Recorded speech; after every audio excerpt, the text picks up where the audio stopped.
Heck of a time of the year right now. Heck of the season for people to be optimistic. It's kind of like spring baseball where everybody is very optimistic about their baseball team potentially winning the World Series. That's what you have now in the NFL, that teams are building through the draft, free agency. You got to figure out who's to extend and not. This is where your football teams are made right now in what you're going to look like in September. Remember, the payoff is in the fall on what you do for these next 6 months. Okay? The payoff is now. What you do today to prepare yourself for today is going to have ramifications when you start the season September 8th. Hit the like button. We appreciate everybody coming aboard. Thank you so much. So many choices for you guys to choose. You choose us each and every single day. I think the Eagles do one of the best jobs of any team in the league, and that's balancing what I just said. Preparing for the draft, preparing for free agency, who to extend. That's the three areas and the three cups that you have to balance. Cowboys, what are they terrible at? Contract negotiations. They wait until the last second. They're the 23rd hour, they're doing contracts. You miss out the entire year of free agency. The draft, they don't do that bad a job. Constructing a roster, they do a terrible job. I think the Rams do a good job of that. I think Detroit is now doing a good job of that, balancing all three cups. Those are the teams that are going to be successful. The Rams are exceptional at it like the Eagles are. If you look at it in the NFC, really, the two teams that mirror one another are the Rams and the Eagles. Last 4 years, these are the two teams that have been the most successful, winning Super Bowls and winning in the draft and cutting good contracts. That's what you do here. Guys, do me a favor. Please hit the like button. By the way, some news, small bit of news. Fred Johnson has signed a contract, a one-year deal with the Jacksonville Jaguars. So now you have your swing tackle that's now missing. Now, again, you have Jeff Stoutland. Obviously, they're going to look at who's out there free agent-wise. If Jeff Stoutland can save a career like Fred Johnson, he can do it again. That's the forte of what that coach is being paid for. The cool thing about Vic Fangio and Jeff Stoutland is not just the fact that they're great game day guys on preparing teams for a run game or pass protection or rushing the passer or playing the run. They player develop also, and they can identify. I give this to you here. One of the greatest things that I had when I played at the University of Miami was that not only were my position coaches great, but they were great talent evaluators. Some of the greatest people in the history of the National Football League were evaluated through those guys. That's a skill set that very few coaches have. So as I remember this Super Bowl, because that Friday I found out my grandfather passed away. Kyle, I appreciate that, man. Sports has a way of identifying moments in one's life, for sure. You remember where you were at a particular time when they won their first Super Bowl, the Eagles. You were there when you saw maybe the 1980 U.S. men's hockey team win the gold medal. That's one cool thing that sports does. It gives you a reference point in your life. Kyle, you're very important to our program. God bless you, brother. I appreciate you doing that. I had a lot of conversation with people, and people were asking me, what did I think about the Brandon Graham retirement speech, his place in NFL history? I think we all know his place in Eagle history. Now, look, it's the day after, so I think you can address it now. Somebody asked me if I thought he was a Pro Football Hall of Famer. And I was clicking around, and I watch very few shows, but I do watch Birds 365. And I heard John talking about Brandon Graham and Hall of Fame. You don't get to the Hall of Fame for having good grades, unfortunately. Okay? Brandon Graham, my assessment of his career, outstanding. 15 years, consistent from probably year 10 on. 70-plus sacks regular season. 80, if you take the numbers that Xander gave you, 80-plus, counting the postseason, 2 Super Bowl championships. Fletcher Cox is a better player. But that doesn't tell the story. Everybody's got a story on their importance. Some of you guys will never know these names that I'm going to throw at you. There was a guy that played for the San Francisco 49ers by the name of Keena Turner. Keena Turner was the captain of the defensive football team for the San Francisco 49ers. He was an absolutely remarkable player. Was he one of the frontline guys like Ronnie Lott or Jerry Rice? No. He won 4 Super Bowls. Very few men have got that number next to their name. Was a Pro Bowler. Had about 20 sacks, but back then they didn't really pass the ball when he first burst onto the scene. And he was important to that group, Keena Turner. 4 rings. I get asked that question, do you think he's a Hall of Famer? Unfortunately, no. Even though he was instrumental in those 4 championships. It was important for him. Okay? I mean, Keena Turner was a great football player. Another guy, Wilbur Marshall, 2-time Super Bowl champion. Bears and Redskins. 5-time Pro Bowler. 50-plus sacks. A knockout artist. Hall of Famer? Probably not. But instrumental in the 85 Bears and in the championship in Washington. Sensational ball player.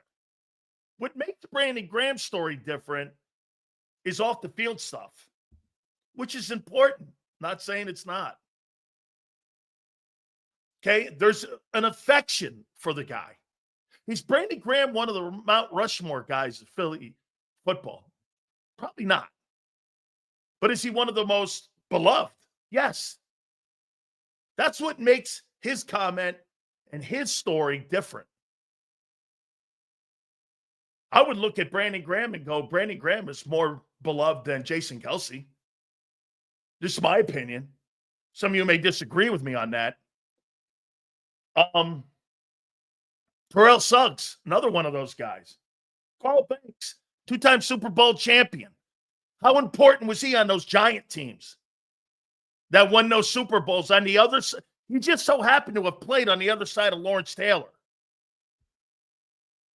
You see what I'm saying? I mean, Brandon is a great ball player. Nobody's dismissing his career here.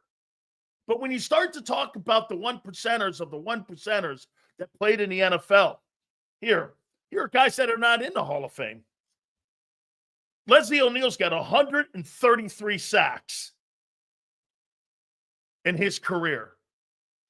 6-time Pro Bowler. One of the greatest pass rushers. And one of the greatest defenders of all time. He's not in the Hall.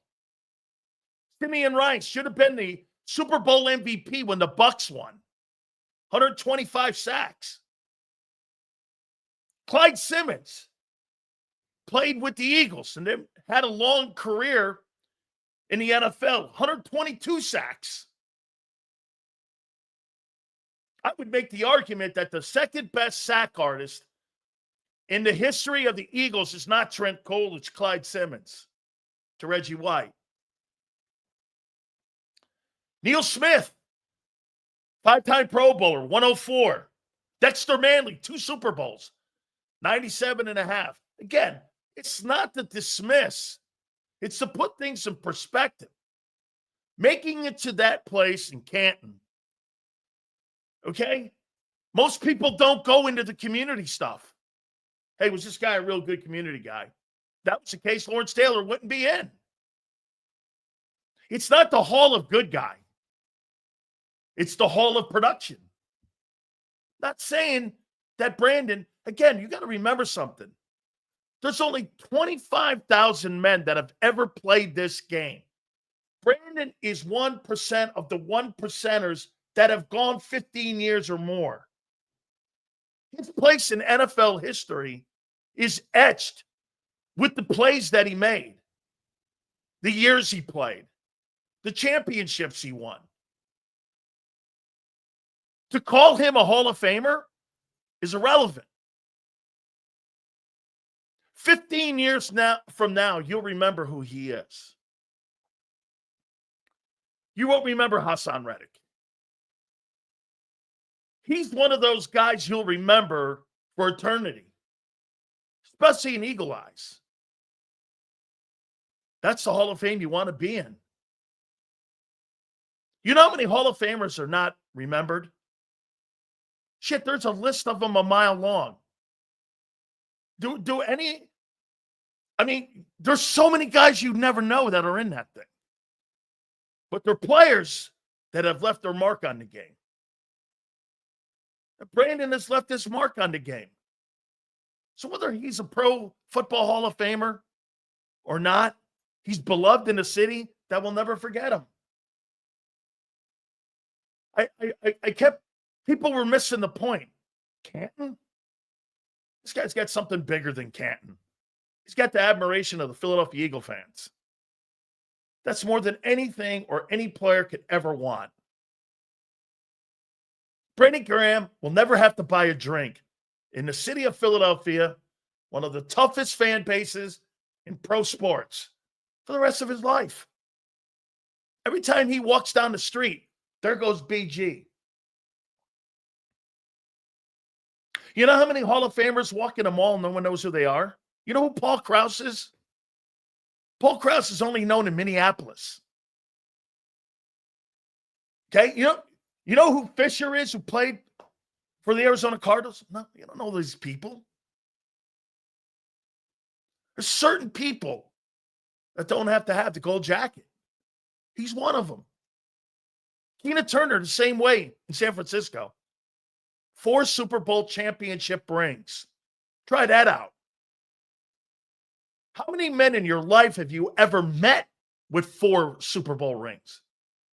Even me. That's rare air. Tina Turner can't walk down the streets of San Francisco without somebody going, there goes Tina Turner. The admiration of 49er fans. Okay? Krause, I think, still does have the all-time interception number. So again, the conversation with Brandon Graham and Hall of Fame, it's a different animal for him. Okay? People, I saw Joe Krause doing a stand-up to him. I've seen people on WIP, The Fanatic, everywhere doing stories about Graham. Dude, as far as I'm concerned, that's what it's all about. When you're talking about a player's career. My wife thinks that everybody who plays 10 years or more should be a Pro Football Hall of Famer. Because she knows how hard it is to play 1 year in that league. This guy played 15. Tremendous accomplishment. My question would be, who's going to take the baton as a leader on that defensive side of the ball? Xander had a guest on today, and I think he's from NBC Sports Philly. Bro, you can't have a leader that sits in the stands. I don't care how many times Brandon Graham shows up to the facility. That's not how it works. Guy shows up to the facility, and that's not leadership. Guys who are second-team guys, that's not leadership. Guys who are third-team guys, that's not leadership. You lead by example on the field in workouts and in practice. That's where leadership is found, not in the stands. I don't care how many years you played. That means nothing. The respect of going over and asking questions is important. The year I got to the Bucs, Leroy Selman had retired. He was my childhood idol. Funny, I didn't realize it until I met him. I had number 63 written in my basement. My aunt will tell you. On my basement stairs, because that guy was so great in college. I wore 93 because of Leroy. Became you see him behind me there, a jersey signed for me. Became one of my best friends. One of the greatest, if not greatest, 34 end in pro football history. Leroy Selman is the greatest 34 end of all time. He's unblockable. I quoting Mean Joe Green. One of the greatest of all time. Okay? I mean, and I used to ask him questions about getting into a routine. Do me a favor, hit the like button. So, again, congratulations. 24 hours after the fact, people are still talking about you. You'll be a guy very few people will forget. That's the kind of career you had. That's fabulous. Is he a Canton guy? No. Will he be forever remembered by Eagle fans? Yes. Did he leave his mark on the game? Yes. So hard to be one of those 300-plus men. Shit, Abe brings up Jim Marshall. You know why Jim Marshall's not in the Pro Football Hall of Fame? Guy from the Purple People Eaters? He went the wrong way on an interception and scored for an opposing team. He's not in the Hall of Fame because he lost 4 Super Bowls. Ed White, same thing. 7-time Pro Bowler. 4 Super Bowl losses. He's on the all-time Minnesota Vikings and Chargers teams. Not in the Hall of Fame. So many guys like that have played in pro football. And Brandon is one of those guys that is right there. I mean, Hall of Fame, community guy, player, all of that. Okay? All of that. Xander's going to join us at 3:30. Philly 500. He's going to join us at 4:30. We appreciate everybody. Please hit the like button here. I'm going to talk about what Lane said today. Maybe he's the heir apparent. He's the last one standing now. Okay, he's the last guy standing. 52 likes. Let's get that up, guys. Appreciate you guys being here. All right. Let's ask this question here. I think you have until May. How important is Jordan Davis to Vic Fangio's defense?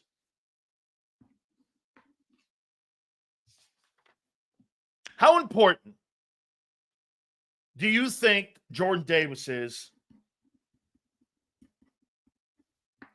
to Vic Fangio's defense? What would you say on his importance? Mike says not important. He's 20%. Okay. Joseph says 50%. 35%. I'll do 2 more here. Very important, especially against the run. He's a double team eating run stopper. That's not true. The double teamer is the guy that's next to him. Very important for the run. Detrimental. All right, That's enough. I've played nose guard in the NFL and in pro football. Vic Fangio has no defense if you don't have a nose. It's plain and simple. You don't have a nose, you can't play it. There's no debating. There's just no debating it. He's 100% responsible for the structure of the defense, even at 25% of the snaps. He allows you to get in the third down. Okay? Without him in there, you can't run that defense. Because all you're going to do is blow down the linebackers, and you're going to get 5 yards a clip. Vic Fangio has no defense without him. So don't ever look at a nose guard's numbers. The problem that they had, the Eagles overdrafted him. Vita Vea is a 10-time better player. And by the way, every time Vita Vea plays against the Bucks, he owns the O-line. So I don't know what you're talking about. You can't block Vita Vea. He's a better pass rusher. He's played longer. Dexter Lawrence in New York is insane. Jeffrey Simmons, the guy who lines up a lot on the nose in Tennessee, is also insane. Those are your three best guys who play the majority of the time on the nose. Jordan Davis will never be those guys. However, he's important to what they do. Imagine a world where JD gets double teamed and Carter not. That's not happening. He's not Vince Wilfork. Okay? That's kind of his floor. Now, let's do the positives. Zach Bond doesn't have that contract if Jordan Davis doesn't have the season he had a year ago, nor in shape. Same with Carter. Nakobe Dean and Zach Bond are lost. They will become bad players if that guy is not on your football team. So is that worth $18 million? Well, do you want to develop your linebacking core, your safeties, your corners, your edge guys? If you don't have a nose tackle that can stop the run, why do you think Nolan?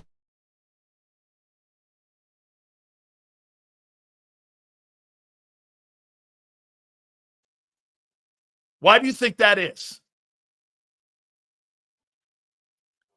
Why do you think that is? Because you couldn't stop the run. That's why. You could not stop the run. So at the end of the day, it's important to have him in there. Without him in there, Vic Fangio doesn't have defense. Now you got to determine how much that is worth. How much do you want to pay for that? As a matter of fact, I'm going to extend him. I've come to the conclusion that I was not for extending him. I am now. Because it's cheaper. It'll give me time to see him and continue to see where his evolving comes and where it goes.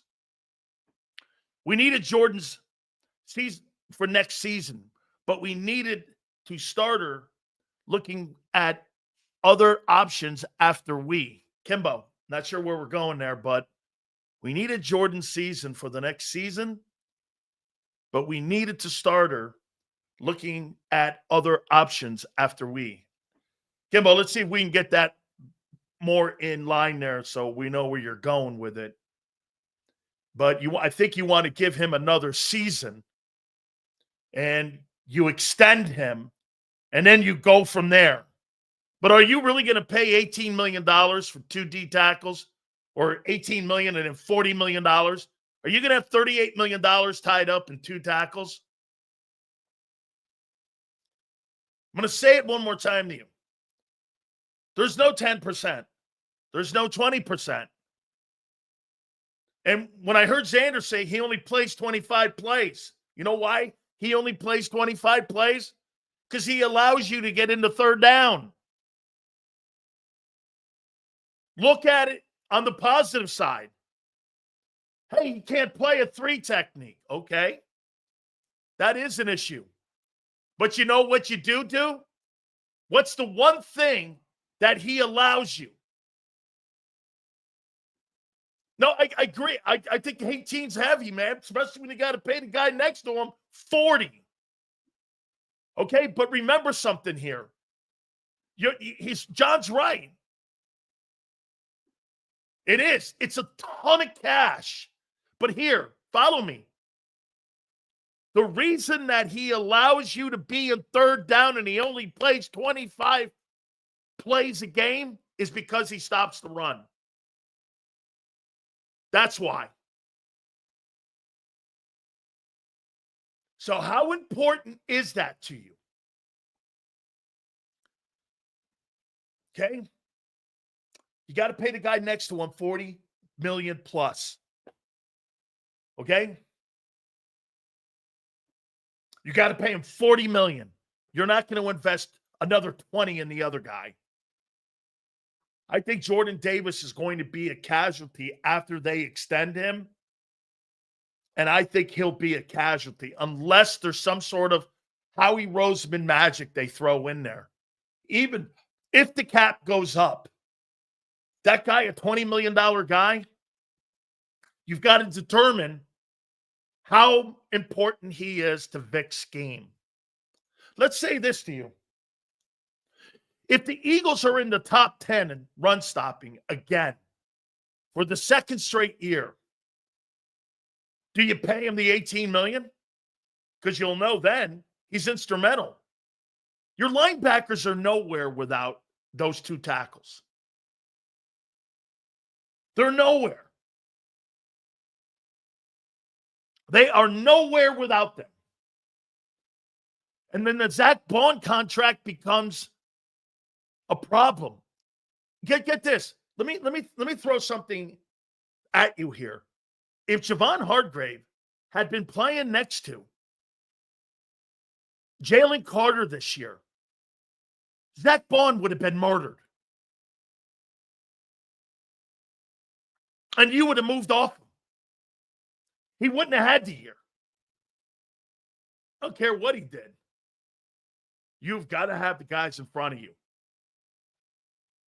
If you don't, you can't stop the run, you're the Dallas Cowboys.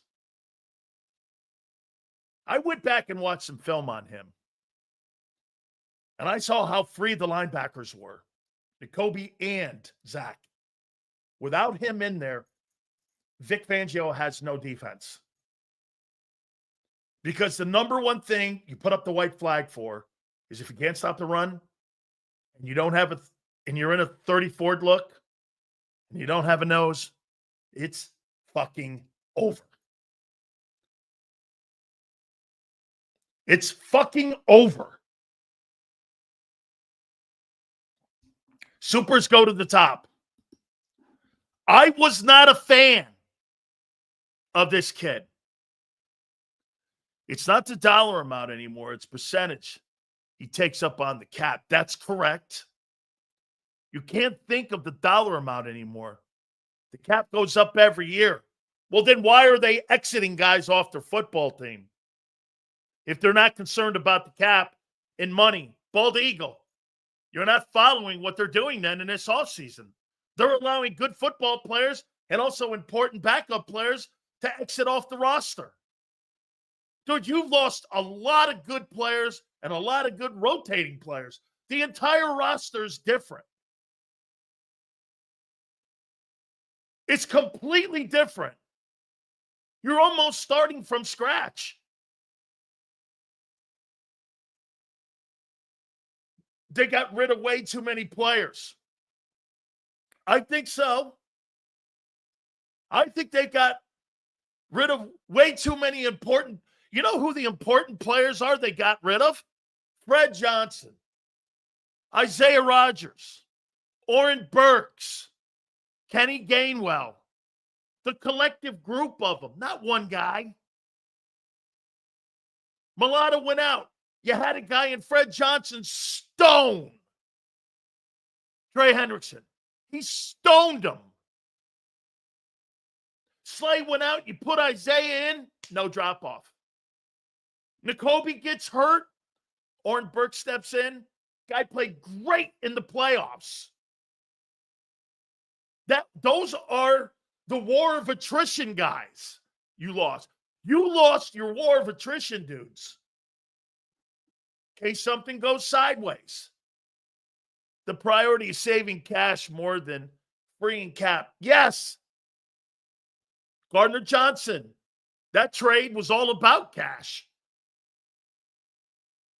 Back again to Jordan Davis. I'm picking that up. I'm picking that 50-year option up. Because it's a cheap. He's good. He's important. And it's a cheap number. Hey, in today's NFL, $11 million is cheap for a guy who keeps my structure intact. It's funny. People are like, he can't pass rush. Tell you what he does do. He helps Nolan Smith. Jordan Davis and Jalen Carter are so important to the development of Nolan Smith. Let me show you something. You got an inferior defensive tackle like Javon Hargrave who can't play the run. Nolan Smith will have a bullseye on him, and he will be so run at, he won't make week 6. I don't want Nolan Smith playing the majority of the year and 3rd and 2. I want him in 3rd and 9. You know how you do that? You win 1st and 2nd. Let me say this to you. It's not about the snaps, it's about production. Let me say this to you. How many times last year that defense had opposing offenses in 3rd and 9 or more? Almost the whole year. Why? You won 1st and 2nd down. Jordan Davis has his name and signature all over that.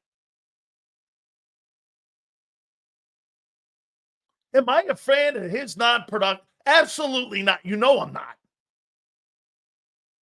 But I heard those guys talking, you can't play Vic's scheme without a nose. Now, you want Vic to change the scheme? Why would you? You won a Super Bowl with it. You've drafted to it. You play 2 high safety zone. You're going to change now? That means Cooper DeJean and Quinyon Mitchell aren't the right guys to play in your secondary if you're changing scheme. That's what you're going to do? Those guys aren't man corners. They played their entire college career as zone cover guys.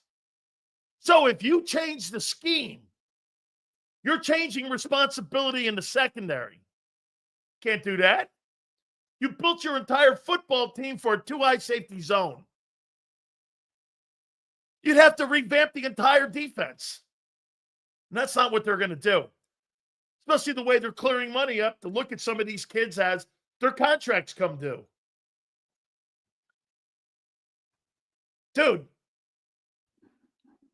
Vita Vea and Jeffrey Simmons and Dexter Lawrence are fucking different dudes.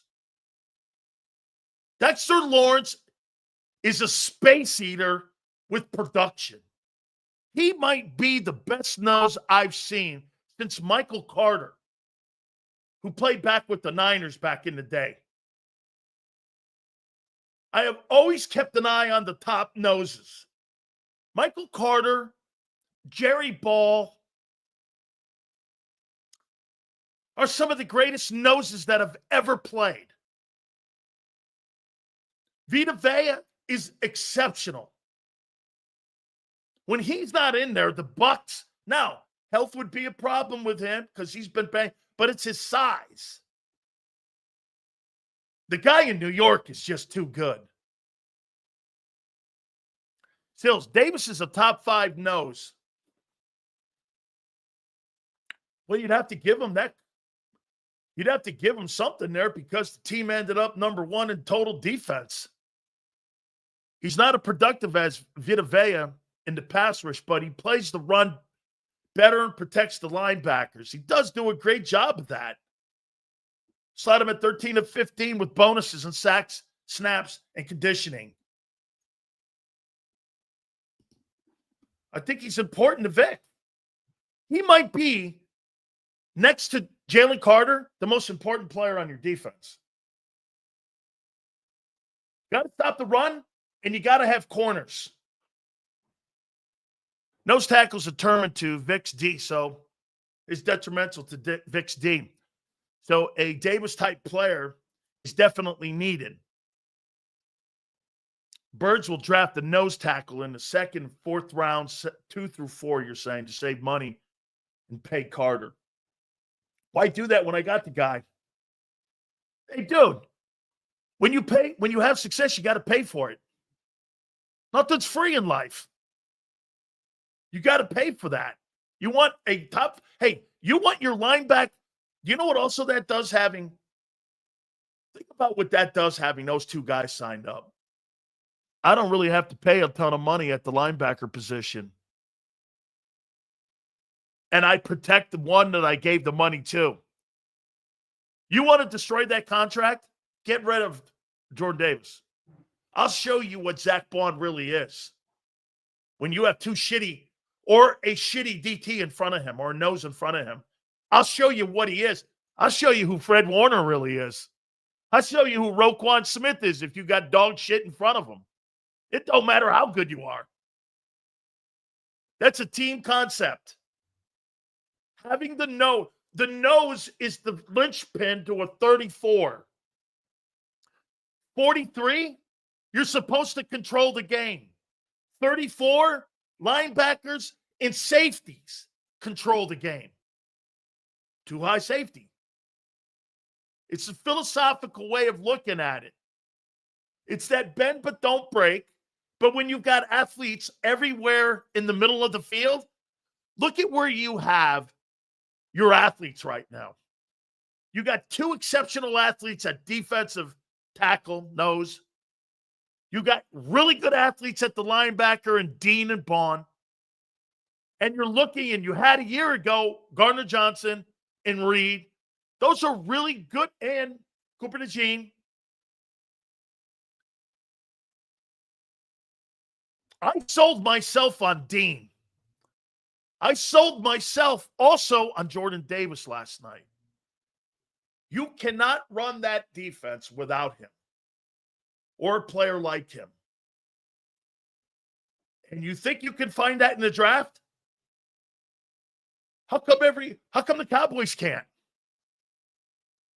The Cowboys signed a defensive tackle to a deal that kind of looked a little bit like Milton Williams, and they fucking sucked against the run. They stunk. I mean, finding that guy, you know how many, like I said, there's been very few great nose that are anybody who plays a 34. Any defense in history. Hey, Bob, show these guys. Any defense that played a 34, you had a great nose. Okay, here. Jim Burt played that nose in New York. And so did Eric Howard. When Lawrence Taylor and Harry Carson and Carl Banks were on that team, everyone goes, well, look at the linebackers the Giants had back in the day. Well, look at the front they had. Leonard Marshall, Jim Burt. They had great defensive guys up front. Casey Hampton, another guy with the Steelers, tremendous nose. One of the reasons the Steelers are one of the top defensive lines and why their linebackers were always so great was because they had great. Why do you think the steel curtain was so great? Was it the two linebackers that made the Hall of Fame in Jack Ham and Lambert? Russell was a great player too? No. It was Mean Joe Green playing the shade one. No other guy off that defensive front made the Hall of Fame other than Mean Joe Green. Joe Green's the greatest one technique ever to play in pro football history. There is no getting around it. 4 Super Bowl championships, Defensive Player of the Year, the greatest Steeler of all time. He is. That whole defense was pinned on who he was. Jordan Davis has to be extended for Vic's defense to continue to grow. You have to have it. Now, again, how much is that worth to you? I think they're freeing money up because they're going to pay those 2 D tackles. Who else is up for big money? Nolan Smith is not up for big money, and nor is Dean. Cam Jurgens, you're going to pay. You know what Kelsey's last year was? I think it was $12.5 million. Centers don't make a shitload of money. So you're going to free up money there to pay him probably $14 million for a top flight center. Okay? You spend your money. They're going to spend their money in the O-line and in the D-line. And most notably, the 2 tackles they drafted. Got to pay him. Is he productive? No. But you know where he is productive? Sills, I want him to be a 3rd down pass rusher. He allows you to be in nickel. Without him, the Eagles will never be a nickel. You know who Jalen Carter will be without a good nose tackle next to him? He'll be Aaron Donald. Getting double teamed and teams running the ball on you. That's how you lose ball games. Those 2 Georgia DTs are the foundation of Vic's defense. Correct. Go back and watch it. Team struggled. And get this. Vic knows how to coach them. Hey, fat guys, we ain't having a 23 meltdown.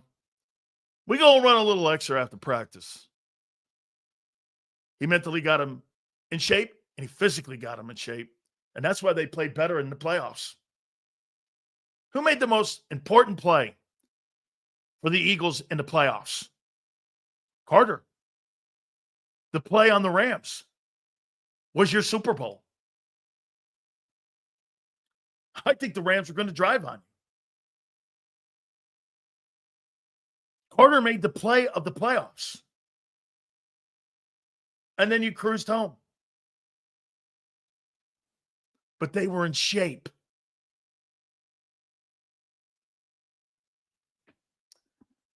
See, this guy doesn't understand what they do at Georgia.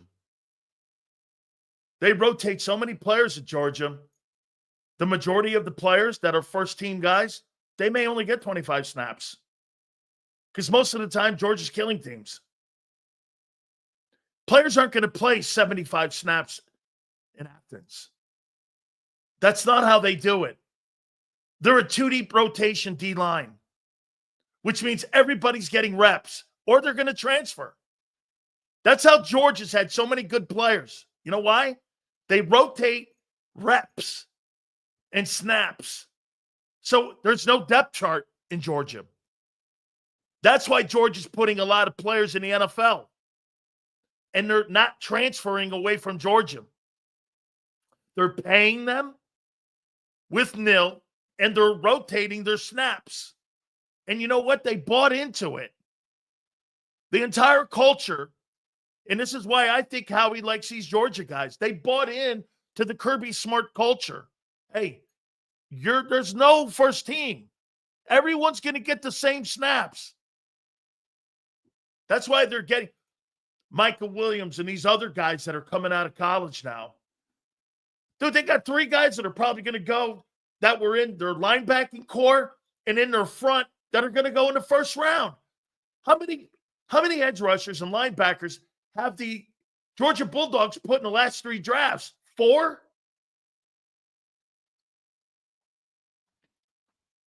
When we lose Clint Hurt next year, I want whoever coached up the Rams D-line, when Donald was there, Hurt and CP will both get big jobs next year.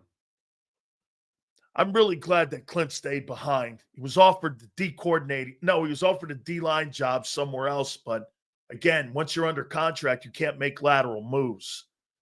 I know that the coach in New Orleans wanted him to go down there, but he's not leaving that. Why would he? When he could come back to Jalen Carter and have the best interior lineman in the league next year, potentially. And you can coach that up, and he'll sign his ticket where he wants to be a defensive coordinator. Clint Hurt's a great coordinator. I love the guy. Bearded Sills, then why do you consistently say Davis is not worth his value? I just told you why. Where he was drafted. I think he does a lot of things that can't be counted as stats. 21, didn't you just hear what I just said for the last 50 minutes? Did you not just hear what I said? Or are you hearing 2% of what I said? I just told you why. I went back and watched the integrity of the defense without having him in there and stopping the run. By the way, we'll find out how good Jomo is playing the run as an every down guy and him having to play first and second. Hey, dude, know this more about Jomo. You guys can throw all the fucking stats you want at me about snaps, this and that. It's a whole different animal when you're the dude and you got to play first, second, and third down.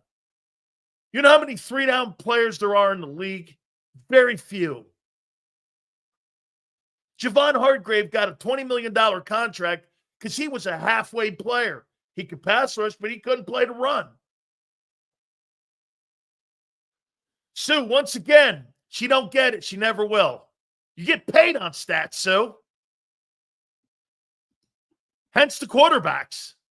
Hence the receivers. You even brought it up yesterday. Use your own metric. Of all the top wide receivers that I named yesterday, Stu showed you there was only one guy with a ring. So you don't get paid on wins. Do Eagles have the best line coaches in the league? I'll tell you what, I love this Bobby King guy, the linebacker coach. I think he's going to get a look too. Sue, that was a great metric, by the way, yesterday. Great job. Love you, man. Great stuff. It was a great pull by you. I like their D coaches. I like their secondary coach. I like their linebacker coach. And I love their defensive line coach. And you tie that all together with the coordinator, you might have the best staff on defense in the NFL. Okay? You just might have the best staff going into a developmental year. Seals, you really think Michael Williams will be down there at 32? You want to hear something that I can't believe I'm going to tell you guys? By the way, do me a favor. Please hit the like button, guys. Give me a total on the likes. You want to hear a draft board? I'm not going to tell you the team because I can't divulge my source. You guys know who I know. Here's a board's top 10 in the draft. You're going to shit when I tell you. Get this. This is not mine. I asked the guy who's a general manager of a team, what's your board look like right now? 93 likes? Come on, guys. Let's get that up over 100 before the top of the hour. Number 10, Chicago. Will Campbell, OT, LSU. Number 9. You ready for this? Jackson Dart, quarterback, Ole Miss. I was like, what? He's like, had a phenomenal pro day. People had a great time talking to him at the combines. He just had an over-the-top pro day, too. And I went, Jackson Dart, the Ole Miss kid, is going to go potentially in the top 10. That helps the Eagles. That helps Philly. Because that means more good players are going to be down there. You hope all these shitty quarterbacks get drafted. There's going to be 3 quarterbacks, according to one team, that are going to go in the top 10. I don't think there's 3 quarterbacks, maybe 1, Cam, that's worthy of a first-round pick. Here, Carolina, Tyler Warren, tight end, Penn State. This is not mine. This is the GM in the NFC South's top 10 board. New York Jets. That Armand Membu, OT, Missouri. Number 6, the Raiders. Ashton Genty, running back, Boise State. Typical. That's a shitty pick. I think he's not good. Number 5, Mason Graham, DT, Michigan. Jacksonville. Number 4, New England. Abdul Carter, Penn State. Penn State's going to have 2 guys in the top 10, and they couldn't win the national title. James Franklin's a bum. Number 3, New York Giants, Travis Hunter, Colorado.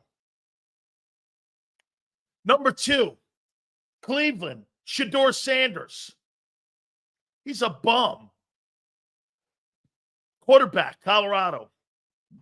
And Tennessee, Cam Ward. I was like, that's your top 10? Holy shit, not even remotely close. He goes, yeah, Sanders is going to the Browns are going to take him because they have no other quarterback to go to battle with this year. They're going to take Shedeur Sanders. Oh. Hey, man, when I draft a quarterback, oh, by the way, real quick before I move back over to Jordan, and we'll close that topic up. Remember I told you this last week. No, it's 2 weeks ago. I said, do not be, I think I told Xander during our segment. You guys can confer if I told it was during Xander's segment.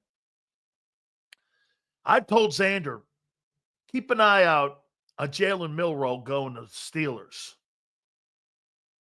He's in Pittsburgh today meeting with Mike Tomlin and Omar Khan, the general manager of the Steelers. Per Kevin Colbert, who's been on this program and former vice president and still a consultant with the Steelers. He's in Pittsburgh. You know why? Because he reminds him of Jalen.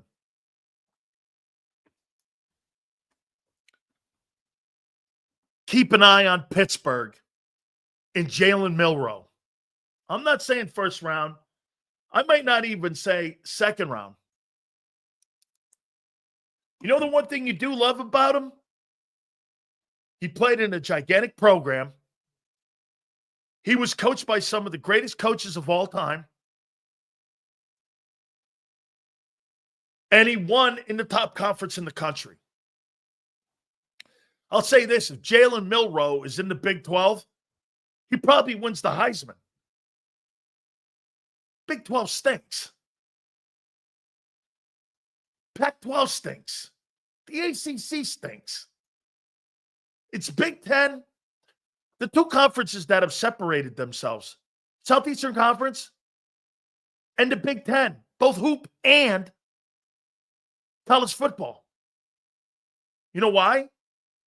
Look at how many college basketball programs are coming out of the Southeastern Conference. What, they have 14? ACC had 4. I thought the ACC was the basketball conference. Since when did the SEC become one? It's because where all the money is. Same in the Big Ten. You don't go anywhere else. If you're worth a shit, you don't go anywhere else. You go Big Ten or you go SEC. No, you don't go to the ACC. The quicker Miami and FSU and Clemson get the hell out of that shit bowl conference, it'll be better for them. Close up the Jordan Davis conversation. You have to extend him. He's important. I talked to Michael Carter, and I talked to Michael a lot. By the way, his daughter won the Olympic gold medal in Rio for the shot put. And he's one of the greatest shot putters of all time, won a silver medal in LA in 84, and has 3 Super Bowl rings. That's what I'm talking about. Michael Carter is one of my favorite people. Legend in the track and field community. He's the guy that crushed me at the Penn Relays. I mean, just tremendous. And he said, you got to have a nose to play at 34. Without that, you have no shot. So I think that's why they're clearing money up. Got paid at 2 tackles. Here's the people I would pay on your team as of March 19th, right now. I would pay Carter, Davis, Cam.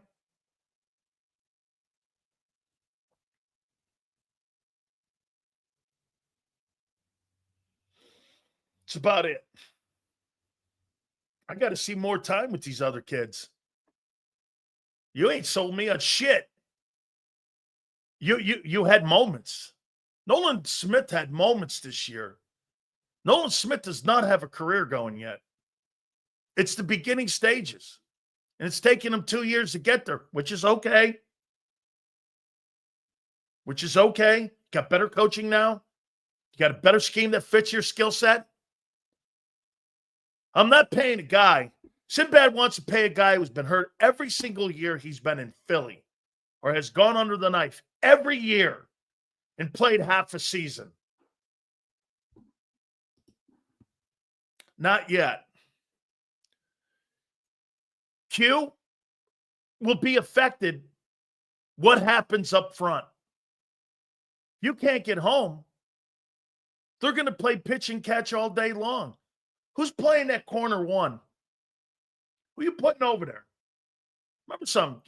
Quinn Mitchell plays corner 2. He don't play corner 1. He plays corner 2. He's on the other side of the field. He's CB2. Who plays 1? Keely Ringo? I'm going there all night. I don't believe that guy. You're going to have to prove that to me. Q ain't playing cornerback 1. What are you going to do? Flip him over? You think that's what Vic does? Flips him over? That's a whole different technique. That's a whole different side of the football field. You're going to put Cooper. Okay, so you're going to put Cooper over there, and you're going to have a hole in your nickel. You're going to put Avonte Maddox back there? Who are you putting in there? Sidney Brown, who had 83 reps? Okay. Again, on March 19th, nothing's wrong. Why in the world would you offer Nakobe Dean a contract when you know that guy can't be relied on to play a full season for you? Why don't you just keep Goddard then?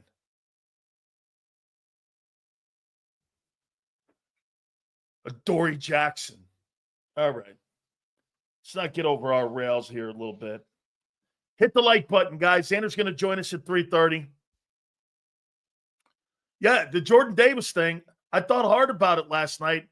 I went back and watched some game film. Watched some of the 22s on him. Without him in there, you don't have a Vic Fangio defense. It's impossible.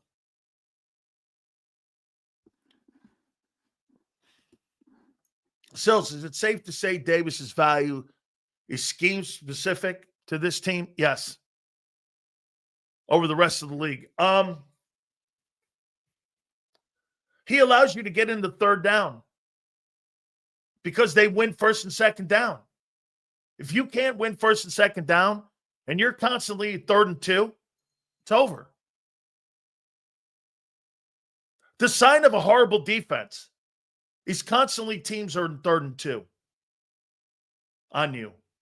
When you got teams third and 9 or third and 7 plus, you're winning that game. That's what the Eagles did last year. Okay? They kept teams in third and long. Look at the Super Bowl.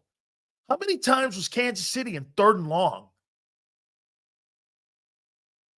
I like that, Rico. A little more depth at nose. Take a guy in the fourth. Sure. Kid from Indiana. Why not? Get a credible backup. Hey, let's not forget 22. Javon Hargrave was playing so poorly against the run, they had to bring in Dominic Sue and Linval Joseph. Two guys over 35 apiece because he wasn't doing a good job playing the run.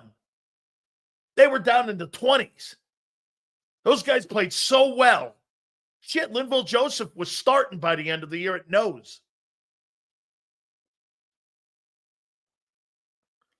Okay? This is an absurd take. A team in the last 5 years has 3 Super Bowl wins and has been to 4 Super Bowls. Shut up.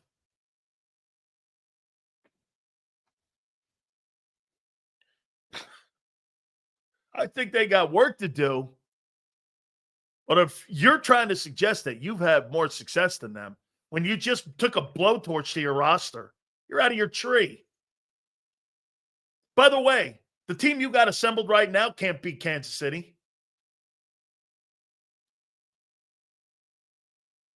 Yeah, Mahomes versus Keely Ringo. Good night.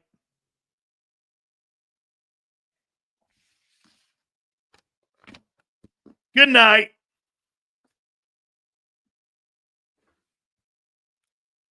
They got work to do. Got the right. Not going to give you guys moments to make you feel better about yourselves. I've said it already.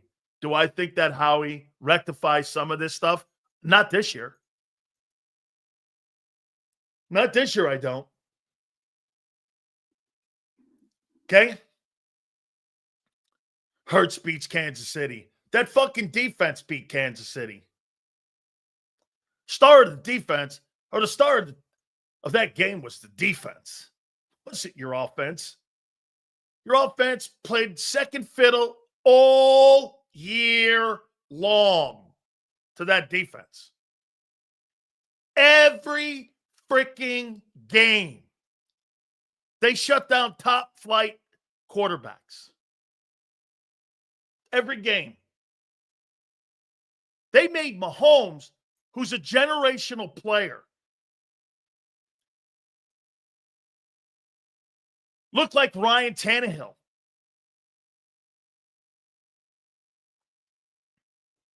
Whatever. Not debating it. So again, if you want to continue to develop the defense, it all starts up front with those. Hey, think about one thing here. If it starts up front offensively, why wouldn't it start up front defensively? One guy can't make it happen. Okay? You've got to have a collective group of people to make it happen. I say you extend them. And I don't know what that contract will look like. Because the problem that you have is, can you name me a place in the league where you have 2 defensive linemen making over $20 million? I can't think of one. Can you? And where you're paying the quarterback $50 million? I can't think of that. New York, maybe, with Burns making 25 and Lawrence. Hit the like button, guys. Give me a total on the like. Xander's going to join us at 3:30. We'll have Philly 500 at 4:30. Please hit the like button. Let's get into the second one here.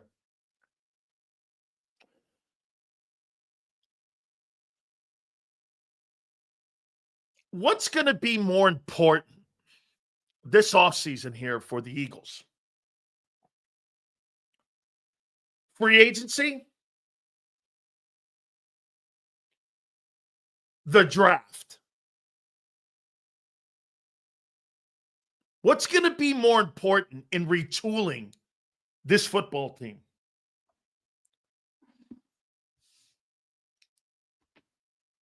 Philly says the draft. Pat says the draft. Both. Funny, when I ask a question, guy gives me a fence-straddling answer. I hate that. What's going to be more important this year to the team? If you think that free agent group you brought in, that we're going to go over here in a minute, has any context to it outside of maybe 1.5 of a guy, you're out of your mind. There's nothing that I see that you brought in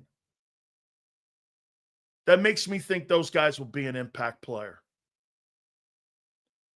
It's funny. You know, it's almost like you see an old broken down car, and no matter what that car looks like, you think because it's parked in Philly, it's a Ferrari. Doesn't work like that. The draft, which means what? You're getting younger.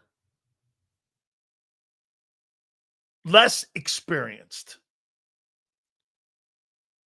Let's take a look at this defense for a second here. I want to show you something here. Because of the amount of veteran leadership that you guys have exited off this football team, I want to show you something here. Moro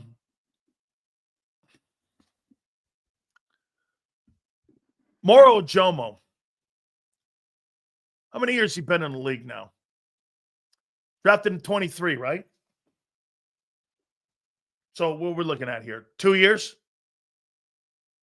he's played? Okay, right? 23 years old. All right. Jordan Davis. Drafted him at 22, 25. Okay. With experience. Nolan Smith. He's 24. Got a lot of experience, got over 700 snaps. It's good. Dean played first full season. He's 24.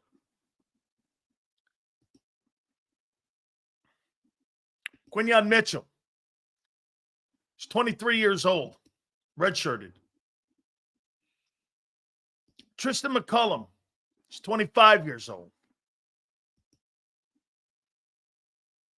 Reed Blankenship. He's 25 years old. 26. Shit, he's the oldest guy on the team. Keely Ringo. He's 22 years old. Cooper DeJean. 22 years old. Shit, you don't have a guy in the starting lineup outside of Zach Bond who's 28.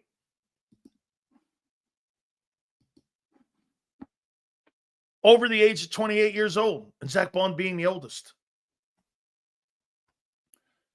You got a football team littered with 25-year-old kids on that side of the ball with limited experience versus a year ago where you had guys with experience. Josh was a 7-year guy. Milton was a 4-year guy, 5-year guy. Slay was a 10-plus year guy. All those guys have no experience, really. Outside of Nolan, here's the guys with good experience. Morrow, I'll give him. That's good experience. McCullum has very little. Ringo has none. And Cooper has good.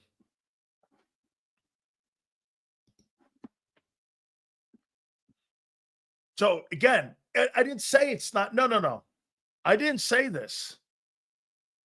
That's not what I'm saying.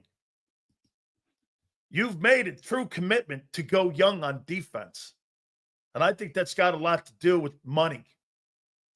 Because traditionally, Howie Roseman has built that defense with mercenaries and one-year contract guys. And what you've noticed is, I think free agency has been important to him to bring veteran guys in for one reason. Why would you bring veteran guys in with the kind of damage that those guys and baggage that those guys bring in? You know why? It gives Howie and Vic a true sense.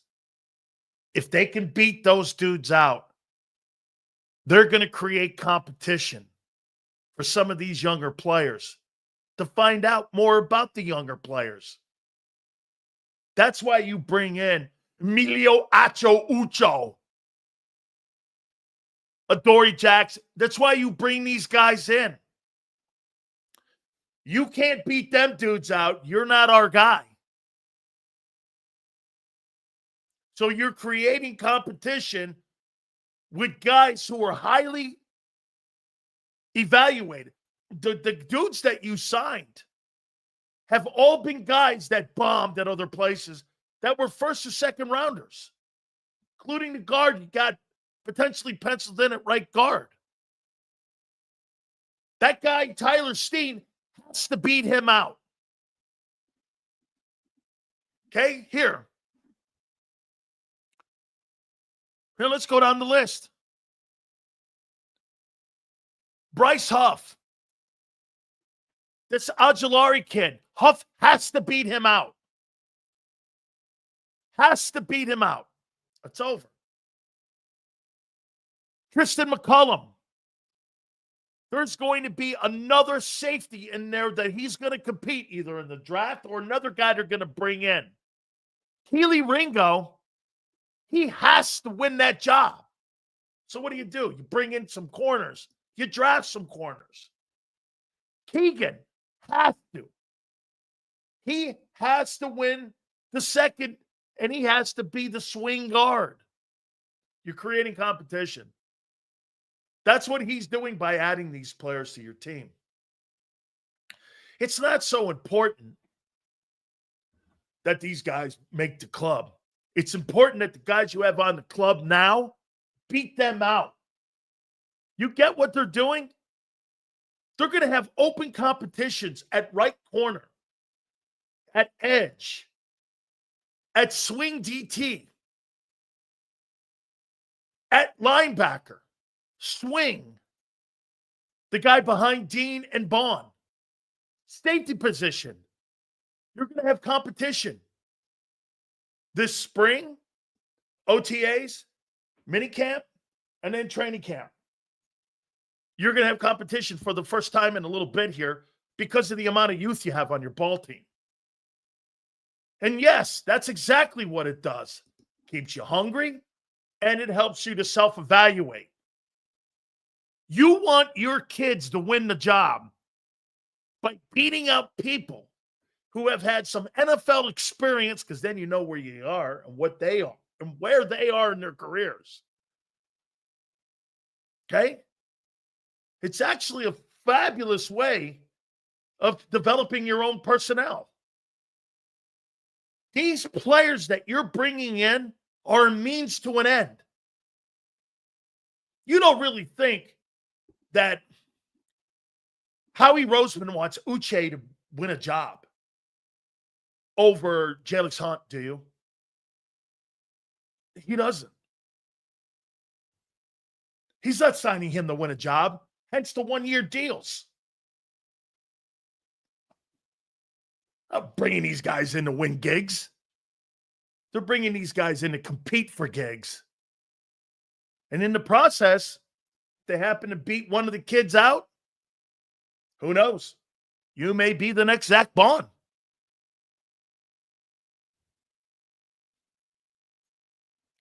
It's actually fabulous. You create competition through free agency. You create self-evaluation by the people you draft and by if your guys can win gigs. I think Tyler Steen is standing on the trap door, in my opinion. I agree about Huff. Either they trade him or he has to beat out anyone that they have beside Nolan Smith and Jalix. It'll be interesting on what they do with these guys. Goddard's issue is a mess. Teams move on after the draft usually. Yeah, because it's June 1. Thank you very much, Jason. Appreciate that, man. Thank you for the super. Okay? Hey, by the way, trading a Bryce Huff, you think Howie Roseman's going to trade that guy and eat 50% of that roster or that money, that contract? The only way he's tradable, dude, he wasn't signed in a trade. He was signed as a free agent. Why would a team pick up a $51 million contract? I love it when people go, you got to trade. Bryce Huff has no trade value. If you traded for him, a team would have to be insane to pick up $18 million for a guy who wasn't even active for the Super Bowl. They didn't need him. And the worst thing ever happened to Bryce Huff, the Eagles annihilated Kansas City, didn't blitz, and Huff was inactive, healthy.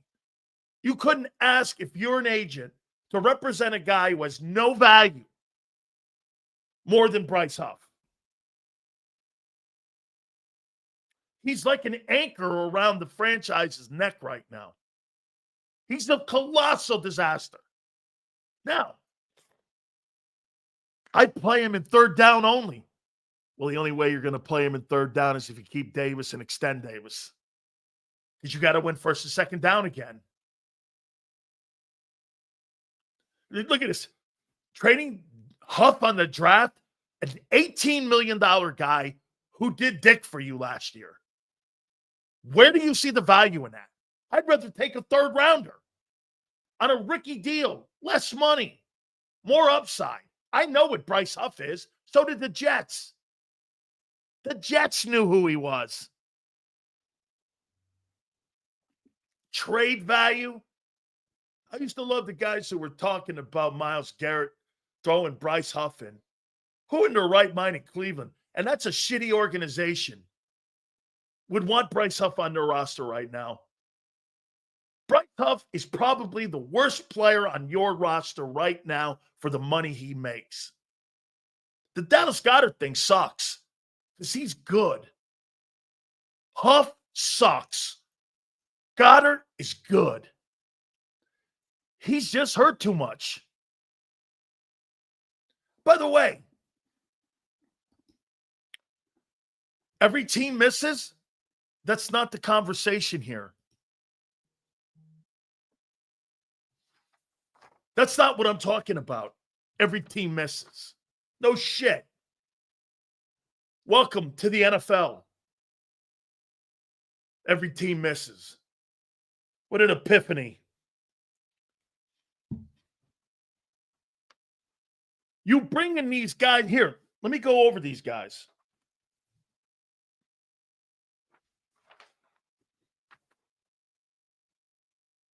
I wrote the guys' names down here. Here. Keelan Granson. 1-year deal, tight end. Death piece. Was a 4th-round pick for the Colts. I talked to some people in Indianapolis about him. The risk is nothing here. The risk is moving on from Dallas Goedert. I mean, this guy's a roster piece. Patrick Jackson, you guys brought him back, right? What did he do? Play 3 years in Philly? 1-year deal. Creating competition for Jeremiah Trotter. Adoree Jackson. How many years he played now? 8? I forget where he was drafted. He played with the Giants last year, but I forget where he was. He had 5 starts last year. Constantly injured. This guy's a corner. Can he play? I think a little. But again, they're going to draft a corner. I don't know where, but they're going to draft a corner. Second, third? They're going to make a move for a corner? Titans. Thank you, Kyle. That's right. Right, he was in Tennessee. Harrison Bryant. I mean, more depth. Again, these tight ends are signaling to you where they're going. You understand that Howie Roseman, with all these signs, is showing you where he's drafting. He's drafting an edge rusher and a tight end. I said that to you. Tight end. I said edge and tight end. That's where they're going. They're telling you where their weaknesses are in the free agents that they're signing. Do any of these free agents procure them from drafting at that respected position? No. These guys are competition for the young guys that are on your roster right now. That's how an NFL roster and a coach creates competition. The young guys beat the veteran guys out.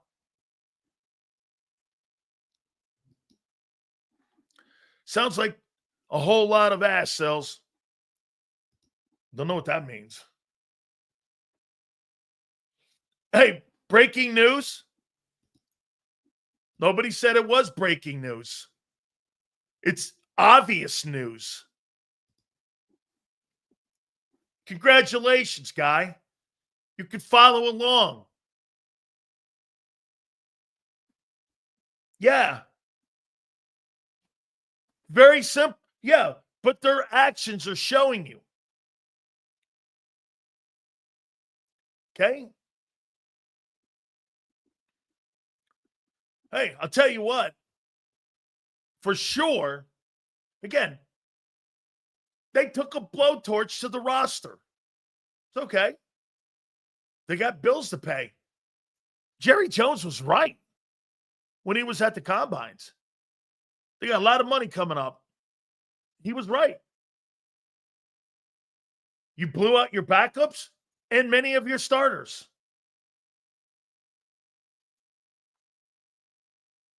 And you created more conversation. Basically, you're where you were a year ago with all the unknowns.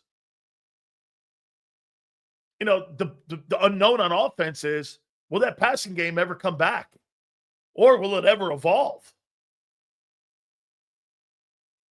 That will be the question there. Will you create enough pressure with the people that you lost? Do you have enough depth at positions that you lost?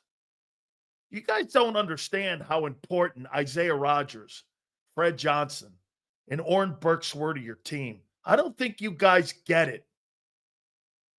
How important those players were. That is the attrition that teams don't have, where you can plug guys like that in. And what does Vic always say? It's about the Jimmies and Joes. Schemes don't make great defenses. Players do. That's a quote from Vic. Okay? That's a quote from him. Plus, you've got to build, like Merrill Reese said yesterday, you got to build that entire equity of chemistry up again. Now, look, the greatest thing that you had in years past was you had leadership. Who's the leader on defense, you think, now that Graham's gone? And that stupid take that Brandon Graham could coach from the Slurpee machine or the owner's box is ridiculous. Okay? You lead by example on the field and in practice, and when you're going through drills Monday through Friday. You know where captains are made? Where do you guys think captains are made? And leaders are made? Leaders are made Monday through Saturday, not on Sundays. Because the things you do every day as a leader are things that the younger players watch and how you get to Sunday. People think it's about Sunday. and performing on Sunday, that makes a true leader. It's not the case. Everything you do, everything you say, everything that you are about is what you do in a routine, how you prepare yourself, how you study film, how you participate in practice, how players look to you when things go sideways. They don't do that in games. You do that Monday through Saturday. That's for true leaders, the guys with the C's. That's where those things are earned. Not on Sundays. Sunday's the payoff for the shit you do Monday through Saturday. I like the fact that those guys are going on retreats together in Hawaii, building chemistry like that. Man, you don't have to worry about chemistry in that old line. We're going to talk a little bit about what Lane said.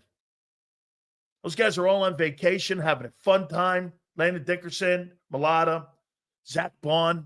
Dude, that's fantastic. If you're a head coach in an organization and you see players with their families on vacation together, that means the family's invested.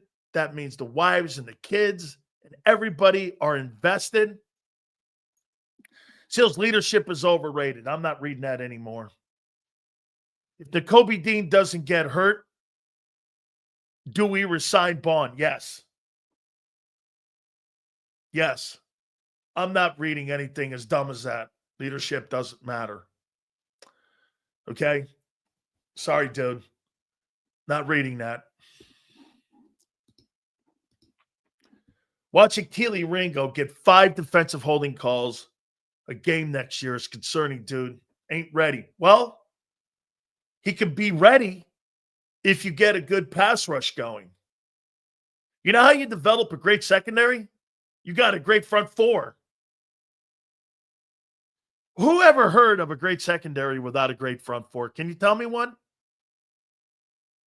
Can you guys show me and point to any time in the history of the NFL where there was a great secondary without a great front four? Show me one. There isn't one. It's not capable because it's a unit. The Legion of Boom, he says. Really?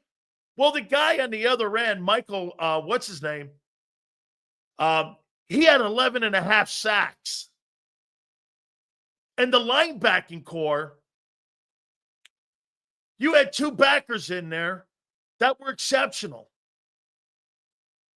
Michael Bennett, thank you, Forrest. Michael Bennett was a force on that Legion of Boom defense. Falcons with Dion? You'll have to help me out there. I don't remember the Atlanta Falcons winning shit with Deion Sanders.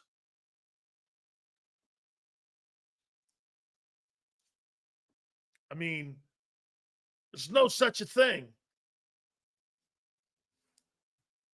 I can't believe I've talked myself into giving Jordan Davis a contract extension. I don't know about the $18 million. When I heard John McMullen and Xander throw that number out, I went, holy shit. I don't know about that one. The extension, I'm good. Okay? I'm good on the extension because the extension at $12 million, shit. To keep my integrity of my defense, Huss, if you don't have a nose, you can't play that defense. It's over with. I don't care if he gets 5 tackles or no tackles. You can't play. Name me a 34 that didn't have an elite nose tackle. Just anyone. That means you're getting blown up the ball and you're getting blown up against the run.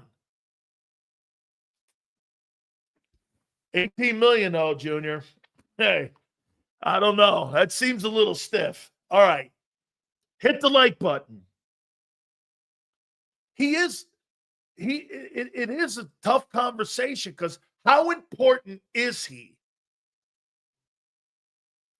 to Vic's defense? Let's bring in Big Z here. Big See. What's up, brother? How you doing? How you doing, man? I'm doing good, man. Nice day out in Philly, man. It's getting warm out here in Philly, brother. It's getting warm around as we get closer to the draft, too, and also some decisions on Jordan Davis. Yeah, man. You kind of convinced me in your opening segment on him. Do you see where I'm going with it, though? Absolutely. If you don't have a nose, Xander, you can't play that 34. It's just you can't. But how much is that worth to Vic?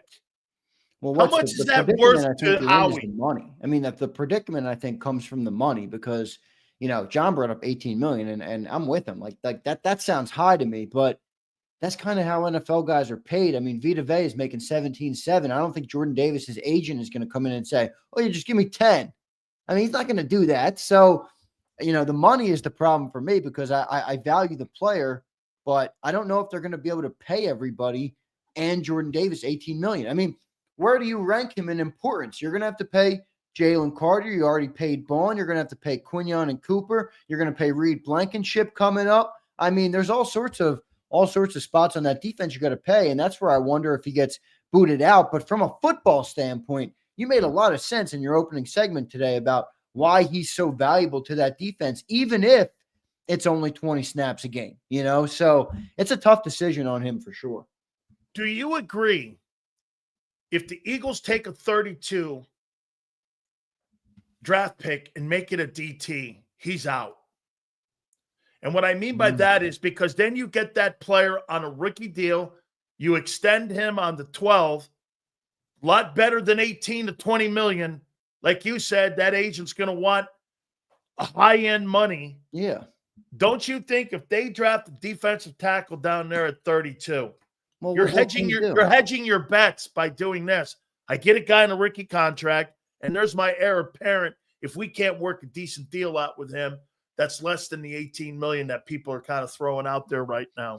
Well, it depends who you draft, right? I mean, if you draft Walter Nolan, who I love, by the way, and who's a great player, but what does that fix? That replaces Moro Jomo and Milton Williams. That doesn't really replace Jordan Davis. It doesn't. I mean, there's not many. That's the one thing that's hard with Jordan Davis is he's not that easy to replace. Even though he's only playing 20 snaps, you can't get that many players who can play the nose and the shade and that 1-2 technique. I said to John, I'm like, I want him to play a little more 3 technique. John almost laughed me off the screen. He's like, what do you mean you want him to play 3 technique? He's not playing 3 technique. And I'm like, well, how are we going to give him $18 million if he can't fucking do anything other than play nose? But I don't say that meaning it's not valuable. It's just hard to justify how the hell you're going to pay a guy that only plays this many snaps. But on the flip side, the thing that really got me is like, congratulations, you're the Dallas Cowboys. You can't stop the run. And if you can't stop the run, you're toast. That's right. What are we talking about here? He might be more valuable than meets the eye. That's exactly why I last night went back and watched it. And you make the point, okay, he can't play a 3 technique, but you know what he allows you to do? He allows you to be a nickel because they win first and second down. Okay? When you are how many series did Kansas City have in the Super Bowl where they were 3rd and long? Dude, without that, and you went out winning first and second down, you're Javon Hargrave again. You're down in the 20s, 17s against the run. What was more beneficial to the Eagles winning a Super Bowl? 11 sacks by Hargrave or a guy who was instrumental in the run defense that won you the Super Bowl and was the catalyst in that game? The 11 sacks, Xander, meant shit at the end of the day. Stopping the run and stopping Kansas City and keeping them in 3rd and long and allowing those linebackers to play the way they did, wasn't that more value to Vic's defense than what Hargrave brought? Yeah, I mean, you could easily make that argument. I mean, it all falls apart. Everybody knows. I mean, this is the first thing you learn about football.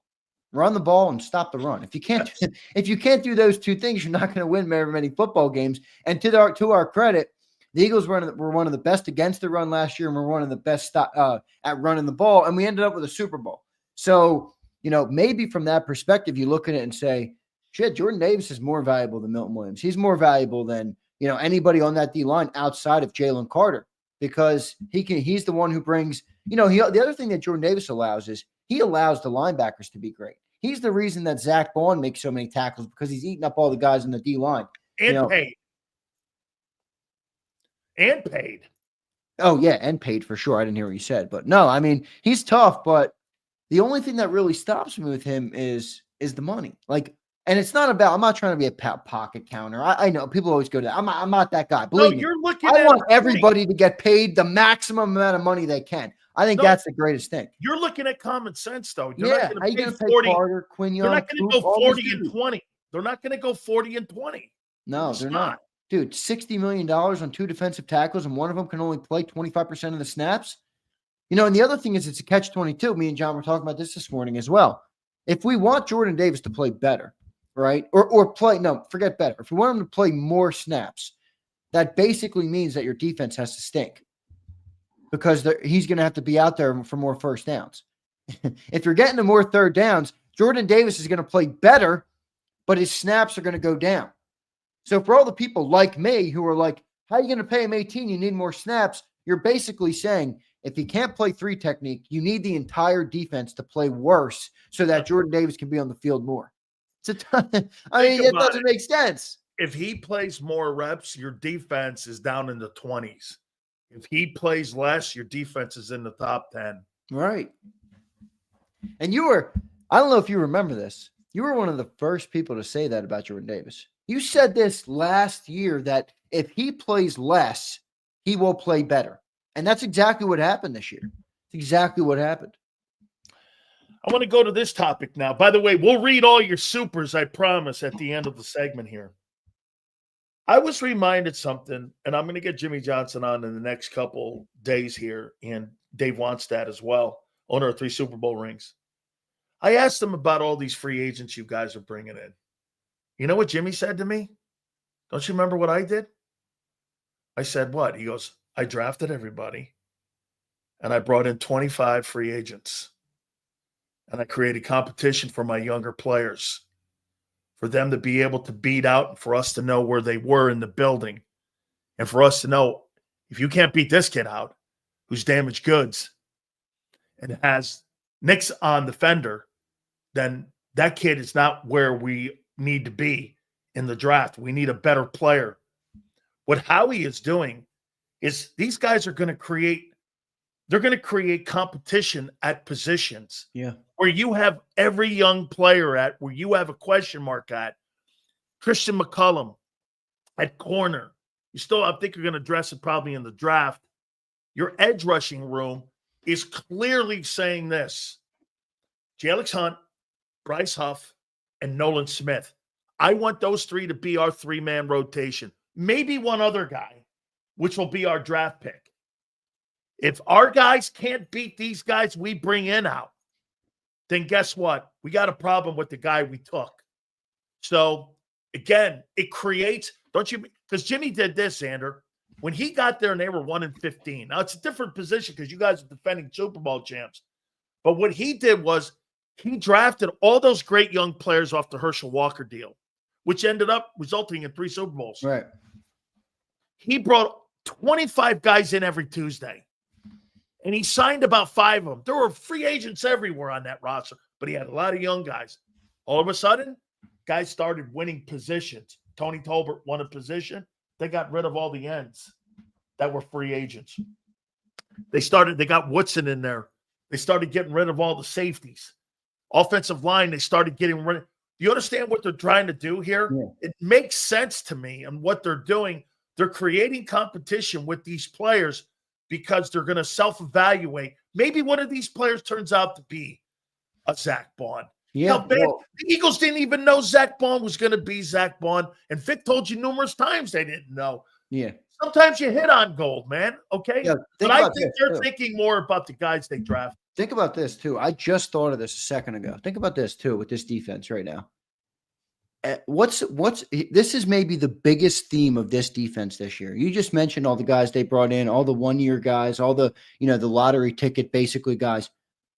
One theme I see on this defense right now coming into this year, and it will be helped out by the contracts that Milton Williams just got, by the contract that Zach Bond got, and by the contract that Josh Sweat got. Almost every player on that defense outside of Zach Bond is playing with a bag of money dangling in their face right now. Think about it. Jalen Carter's playing for the biggest contract for a defensive tackle. Jordan Davis is playing for a contract. Nolan Smith playing for a contract. All these edge rusher 1-year guys, all of them are playing for a contract. Cooper and Quinion still playing for a contract. Reed Blankenship playing for a contract. Nakobe Dean playing for a contract. You look at this defense, every single guy has the chance to play great and cash out. Even if it's not in Philly, they can cash out anywhere in the league. So I wonder how much that helps this defense. You got a bunch of young, hungry, motivated dudes that have potential, 9-10-figure contracts on the other side of the year. I said except for Bond, Takeem, that I don't know about these men, but that would motivate me to play pretty damn well.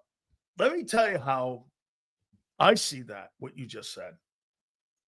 Those players that you mentioned are playing for their NFL lives, not bags of money.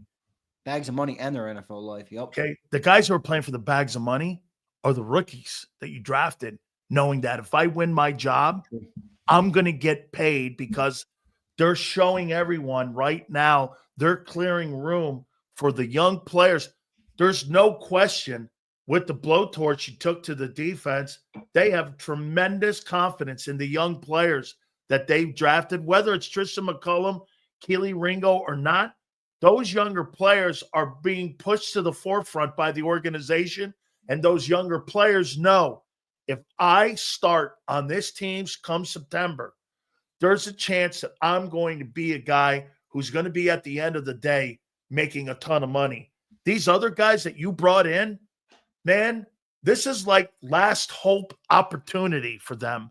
Yeah. This is like you're still cash in. Like, think about it, dude. Azeez Ojulari is 24. If he gets double-digit sack year this year in Philly, he's going to get paid big bucks. If that guy doesn't make the team, what do you think his career is? Oh, he's done. You're right. He's done. Probably done. I mean, you're going to know. That's right. So think about this. Yeah. It's Super Bowl or bust for the guys you signed. Yeah, it's true. It was Super Bowl or bust for Zach Bond. Now, here, you lose Fred Johnson today. I got to tell you, Sander, my problem is not just the guys you lost in the front. Now you're starting to talk about the guys who made you great. And that is the fact that the war of attrition guys are now gone. Fred Johnson may not have been somebody you thought of. You put him in against Trey Hendrickson, and he stoned him. Dude, he started 6 games last year. That's a big loss. Okay, that is a war of attrition. When Mulata was down, you lose Isaiah. He was your swing corner. Burks was your swing backer who played great in the postseason. I don't think people realize that not only are you going to have to develop frontline starters, but who are these guys going to be behind them? The depth. Last year they had depth, man. Yeah, that's a good point by you. I mean, all these guys. Now, the one thing I will say about this, and you're not wrong in that it's a question, but Zach Bond said something today that I don't think many people picked up on, but I picked up on it immediately. Zach Bond said something. I think it was the first question, literally the first or the second question. It might have been McMullen's question that he said this to, or Ed Kratz's, one or the other. And he said, why'd you want to come back to Philly? Why didn't you test the open market? And he said something about it being the process in place in Philly, what they have in-house that develops players more so than it is great players. He believes in everything they do here that makes players great. And I listened to that and I said, boy, Zach he probably really feels that way because of what this team did. But if you look at the Eagles front office, that's probably how they feel too. Yes. And remember, this goes back to the 2017 Super Bowl. Yes. This wasn't Doug Peterson. This was what we do. This isn't, Milton Williams. This is our process that's working for these young players. And I think to a degree, you can't go too far with that because great players are what make great coaches and great teams. But you get a guy, a marginal guy, or a guy that was good that isn't irreplaceable. Zach Bond is obviously they viewed as irreplaceable. I think that this organization believes that they have the processes in place to replace anybody And it's hard to argue that they're wrong right now. No. It really is. I mean, you look at some of these guys here and the way they're, Coaches included. researching, coaches, everything. So I think they have that mentality, and I don't necessarily view that as a bad thing at all. No, not when you have the results to prove it. I mean, it's one thing to have a theory like Jerry Jones does in Dallas, where you think you're doing the right thing and living off somebody else's success. The Right. problem with the Cowboys, he lives off of Jimmy Johnson's success. You know how funny is that? I mean, the owner of the Eagles is a direct result of why the culture is the way it is, because of the money that he spends and the autonomy he gives Howie. In Dallas, that guy believes that he can duplicate and replicate the shit that Jimmy did, when quite frankly, what's the one common denominator that Jerry Jones has never been able to replace has been how Jimmy ran the personnel side and how he ran his football team by allowing the guys to come in. Jimmy looked at everybody, but signed only guys he thought could fit into their system. It's never been, they've got 4 fucking playoffs. Do you know that the Bengals are more successful in the last 30 years than the Dallas Cowboys are? How can that be? The Dude, Bengals that's crazy. are more successful in the postseason than what the Dallas Cowboys are. And yet the Cowboys parade around like, again, like they're they are world champions in the offseason. They'll fucking let you think they know what they're doing. But once September comes, they revert back to the pumpkin. Yeah, well, That's exactly who they are. Let me Dude, tell you this. It's no longer fun to bash on Dallas. I'm not even kidding you. Look at this. Let me love show you that this thing. graphic. I saw this today. Lord Brunson put this out on Twitter today. Look at this thing. Look, let me drop the graphic. NFC championship droughts. Number of seasons since each NFC team made an appearance in the conference championship game. Look at Dallas. Look at Dallas. 29 seasons. The next closest is the Bears. They're the worst team in the conference. That's Dude, they're not fun to rag on anymore. how do you answer that? You don't answer this. You are regular season warriors. It's not that fun anymore. Like, regular season is cool and all, and we all enjoy it because there's only 17 games a year, but it's not that fun. Like, I want to compete with first champions. I want to argue with champions. I want to go back and forth with Commanders and the Lions and the Niners and LA. The Cowboys are who cares? I don't even know if the Cowboys are going to be the Eagles' biggest rival moving forward, because who the hell gives a shit? Do you know what, like, the Cowboys remind me of? And I know that they had a good year this last year, but it's like Vanderbilt in the SEC. They're just like a Vandy team. Like, I that is absurd. That the Cowboys have a bigger drought now. Do you know that in the first 29 years, the Dallas Cowboys won 6 Super Bowls? In the last 29 years, they haven't been to a conference title game. It's crazy, man. It's ridiculous.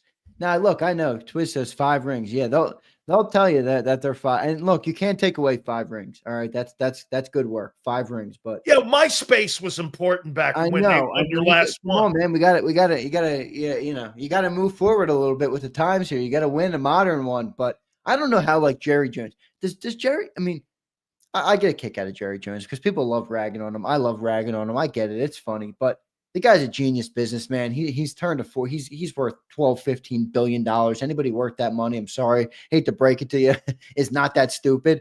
But I don't think he cares about football. I mean, how does he look at that and say, all right, we got to do something a little different when it comes to the football aspect of things? We haven't been to an NFC championship game in damn near 30 years. The Bears were there 14 years ago. You think he's content with the 3 rings? I mean, maybe. And the growth of the brand? Maybe because, he got his rings early and now all he cares about is boosting the brand. But at what point do you ask, doesn't winning boost my brand?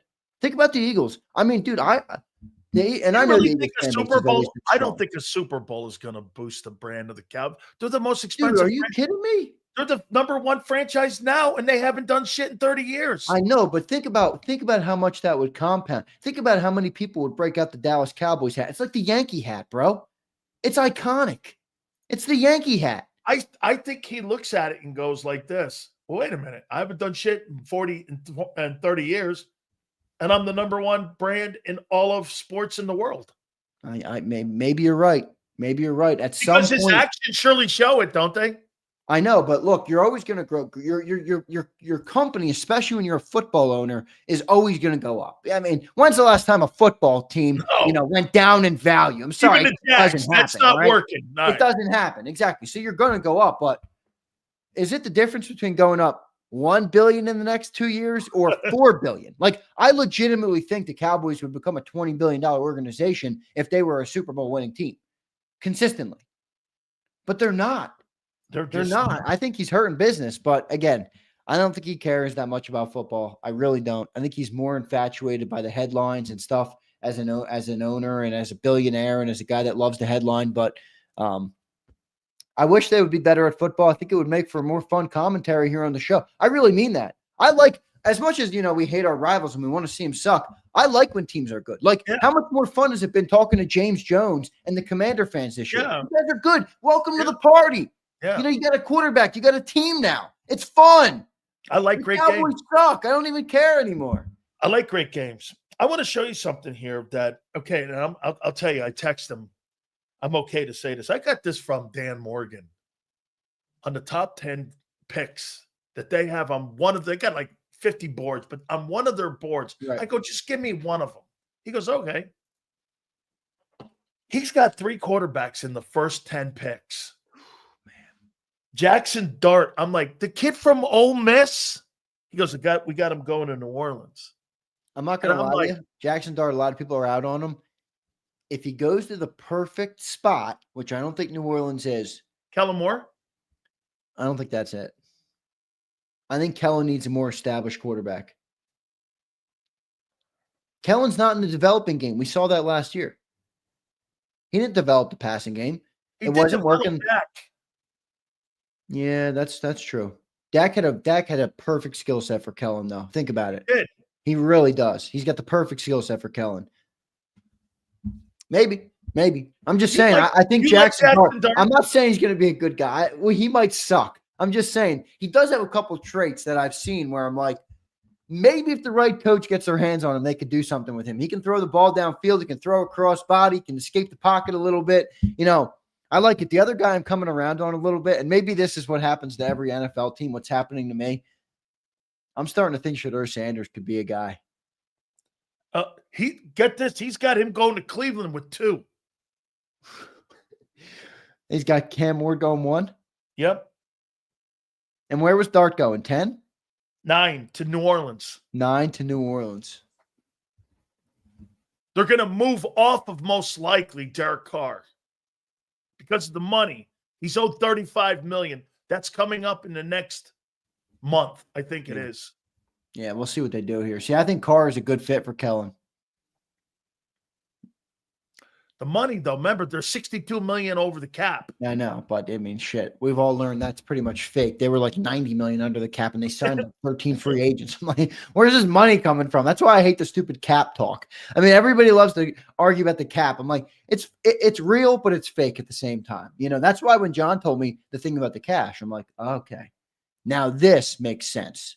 It's one thing to say, hey, we have cap restrictions. You watch New Orleans, $90 million under. They're signing guys left and right. You watch the Eagles. They got everybody under contract. Jalen Hurts makes $60 million. His cap hits like $18 million. It's fucking all funny. But you tell me, hey, we need more cash in the chamber to put in escrow for that Jalen Carter deal. I'm like, that makes sense. That makes sense. And the guys you're going to have to sign. Are you paying Cam Jurgens $18 million? Based on what I'm hearing, the organization is 100% set on Cam Jurgens. Okay. You're going to have $110 million in salaries on the O-line. 40 or 5 O-linemen. You know why? That's why the right guard position was not retained, because that $12 million is going to the center. It's too much. Yep. It's going to the center or the defense. Yeah. Something's got to give in the future. Now, I don't think we have to have the conversation yet, and Eagle fans don't want to admit this, but something's coming. Like, 26. You can't build this defense the way we've built it and keep, like Sileo just said, we have $110 million on the O-line. That's not even including your $60 million worth of receivers, your $55 million quarterback. Like, something's got to give. So I do wonder what it's going to be in the future, but I'm looking forward to seeing how it unfolds. $18 million for the center, 20 for the guard, 25 north of 25 million for both OTs. That goes back and probably why Goddard and the right guard are expendable because they have to figure out where they're going to be again. And think about this too when it comes to Dallas Goddard. This is probably why they're moving off him. I mean, how many games is it that he's lost? But I would throw this at you. You still have to, as a coordinator, defend him. Whether he gets 10 footballs or he gets one target. Because at any moment, how many times did you see in games last year when that guy had 2 or 3 catches that they were instrumental in moving the sticks, especially in the postseason, on how important he was? And that was an absolute important guy in that offense. But do you look at that and say, that's really just an expensive, that's really an expensive person and player to have when, quite frankly, we really don't utilize that position that much because they really don't throw across the middle of the field that much. That's not what Hurts does. Yeah. And that's what that player needs to do, and they don't go there. So is it wide receiver 3 and tight end and expendable along with the right guard? That's where they're saving money. Absolutely. Right? They're going to do the same thing this year that they did with Jahan Dotson. They'll do the same thing for wide receiver 3 next year that they did a year ago with Jahan Dotson. They'll trade for a guy with 2 years left on his deal. They'll get a really cheap deal because they already ate up most of the signing bonus on the draft pick. And, Jahan Dotson costs us like $1 million a year. They're going to do the same thing there. Tight end, I think, is a little different. I really do, because you're running the football. And if you don't have if you don't have a guy that can block as a tight end, what are you taking away from what your offense does best? It's one thing to say, hey, we don't need a wide receiver 3. Yeah, I agree. Yeah. I mean, you don't really need one. It's another thing to say, hey, let's replace Dallas Goedert with Harrison Bryant and Kylan Granson. I don't know. That's not cutting it for me, especially when you talk about we want to double down on our running game. Yeah. Expensive luxuries are tight end and nose tackle. Think about it. Nose tackle is 100% a luxury. Okay. That's first world problems right there. That's world championship problems. That's world championship problems. Yeah. Can we pay this guy $18 million because we have too many other good guys on defense? Hey, and like you said, that tight end is not just in the passing game. Dallas Goedert's value is in the passing game and the blocking game. Where are you going to get a multiple guy? You're signing 18 guys to try to fill the role of one guy. I guess we're going to have more 12 personnel. Is it $15 million worth that? They're going to have to do more 12 personnel because what are you going to have Grant Calcaterra in the blocking game? That dude couldn't block a traffic cone. No, I completely agree. Look at this. So you're going to have to pay a guy, a nose tackle, $12 million, and the $15 million on a $27 million. The Eagles have to decide about having that expensive luxury on being able to have those guys on the team because they got to pay other players. Holy shit. Price of success, bro, just went through the roof. Yeah. What are you going to do? I mean, Nolan, a couple last ones, then we'll get some of the supers here. Let me ask you this. How are you addressing Nolan Smith? You going to extend him? When's he due? Next year? Yeah, with Jalen, with Carter, right? Yeah. This is why. I keep seeing people, I'm not buying that they didn't bring Gardner Johnson back for money. Well, there's always multiple reasons, but dude, I'm telling you right now, Jeffrey Lurie said, I need to have $200 million in the bank that I can put in escrow next season to pay our defense. Jalen Carter is going to get 4 years, $40 million a year with probably north of $100 million guaranteed. That money has to be there in escrow. So people are like, no, they didn't get rid of – no, they did. Believe me, the owner said, I don't want to put the $10 million to CJ and earn it back. I want to put that money away and make sure it's available for Jalen Carter next summer. And as you just mentioned, now potentially Nolan Smith. What's Nolan Smith going to get? If Nolan Smith has 12 sacks this year, what's he going to get? $28 million. Exactly. What's he going to get guaranteed? Another $80 million? That's $880 million. And that's generous, I think, that you have to put in escrow next offseason. That's a lot of liquid cash, boys and girls. I don't know about you, Sills, but I would like to sniff 180 million. Jesus criminy, man. I hear you. The amount of money and salaries where, I mean, like here, let's play the game where everything goes great. If Nolan Smith gets into this year and he has 12 sacks this season and he goes into where he has contract extension, the worst thing can happen to the Eagles is that Nolan Smith has 12 tackles, 12 sacks. Because then guess what? Then he's added to the mix of, what do I do with Davis? I know what I'm doing with Carter. I know. And then I got to deal paying with Carter, Dean. and you're honestly, you're probably paying Nolan too. Let's be real. Okay, well then, if Dean has 175 tackles this year and has 5 picks, what are you paying him? Who? N'Kobe Dean. Oh, I don't know. 2 linebackers. Now you're paying 2 linebackers, a nose, a tackle, and an edge. Holy shit! Jeffrey Lurie's gonna sell a yacht. Holy shit. Hey, what if that guy Q comes back next year, has 7 interceptions, leads the NFL in interceptions? $30 million. Who's the corner who just got $30 million? The kid down in Jacksonville, right? Yeah. Well, no. Houston. Houston. Derek Yeah, Stingley. Yeah, Derek Stingley. 3 years, $30 million a year. 30 a year. You really think the Eagles are going to start paying defensive players? I don't know. They're either going to pay him or they're going to keep drafting them. I don't know, one or the other. Or they're going to keep taking blowtorches to the team.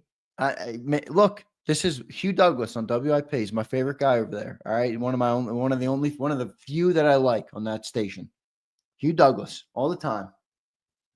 Offense is a necessity. Defense is a luxury. That's right. What he says, and he's not wrong. Nope. He's not wrong. Now, I do think they're going to identify guys that are you don't lose. Jalen Carter, for example. I don't care what you say about defense. They ain't letting Jalen Carter walk out the door. I would make a bet that actually Jalen Carter is the only guy on this team right now that I could see, and Jalen Hurts probably, starting and finishing his career in Philadelphia. I don't really see anyone else. Now, there's other guys who Mulata's a great one. Lane Johnson obviously will be one when he retires. There's some others. I'm just saying, home runs, they're not letting Jalen Carter get out of the room. There's no way. There's no way in hell. I mean, Fletcher Cox finished his career. Brandon Graham finished his career. Jalen Carter will be finishing his career. But here's the worst thing that can happen to the Philadelphia Eagle fans this year. Is what? Jalen Carter comes out and has 12 sacks this year, and that fucker has like 75 tackles, and he's just blowing everybody off the map. You're going to pay that guy $50 million, $45 million, bro. I mean, and then that's collateral damage to someone else. Yeah. Yeah. People say Smitty. Bye, AJ. People saying Jalen Carter could be the end of AJ Smith's career in Philly. Brown. Well, listen, that's why I said a couple minutes ago. I'm not ready to talk about it yet because everybody's going to be back this year. But there's no doubt going to be decisions upcoming in the future, whether people are ready to admit it to themselves or not. You know, this offense, enjoy it now because it probably won't be like that forever. That's a great position to be in, though.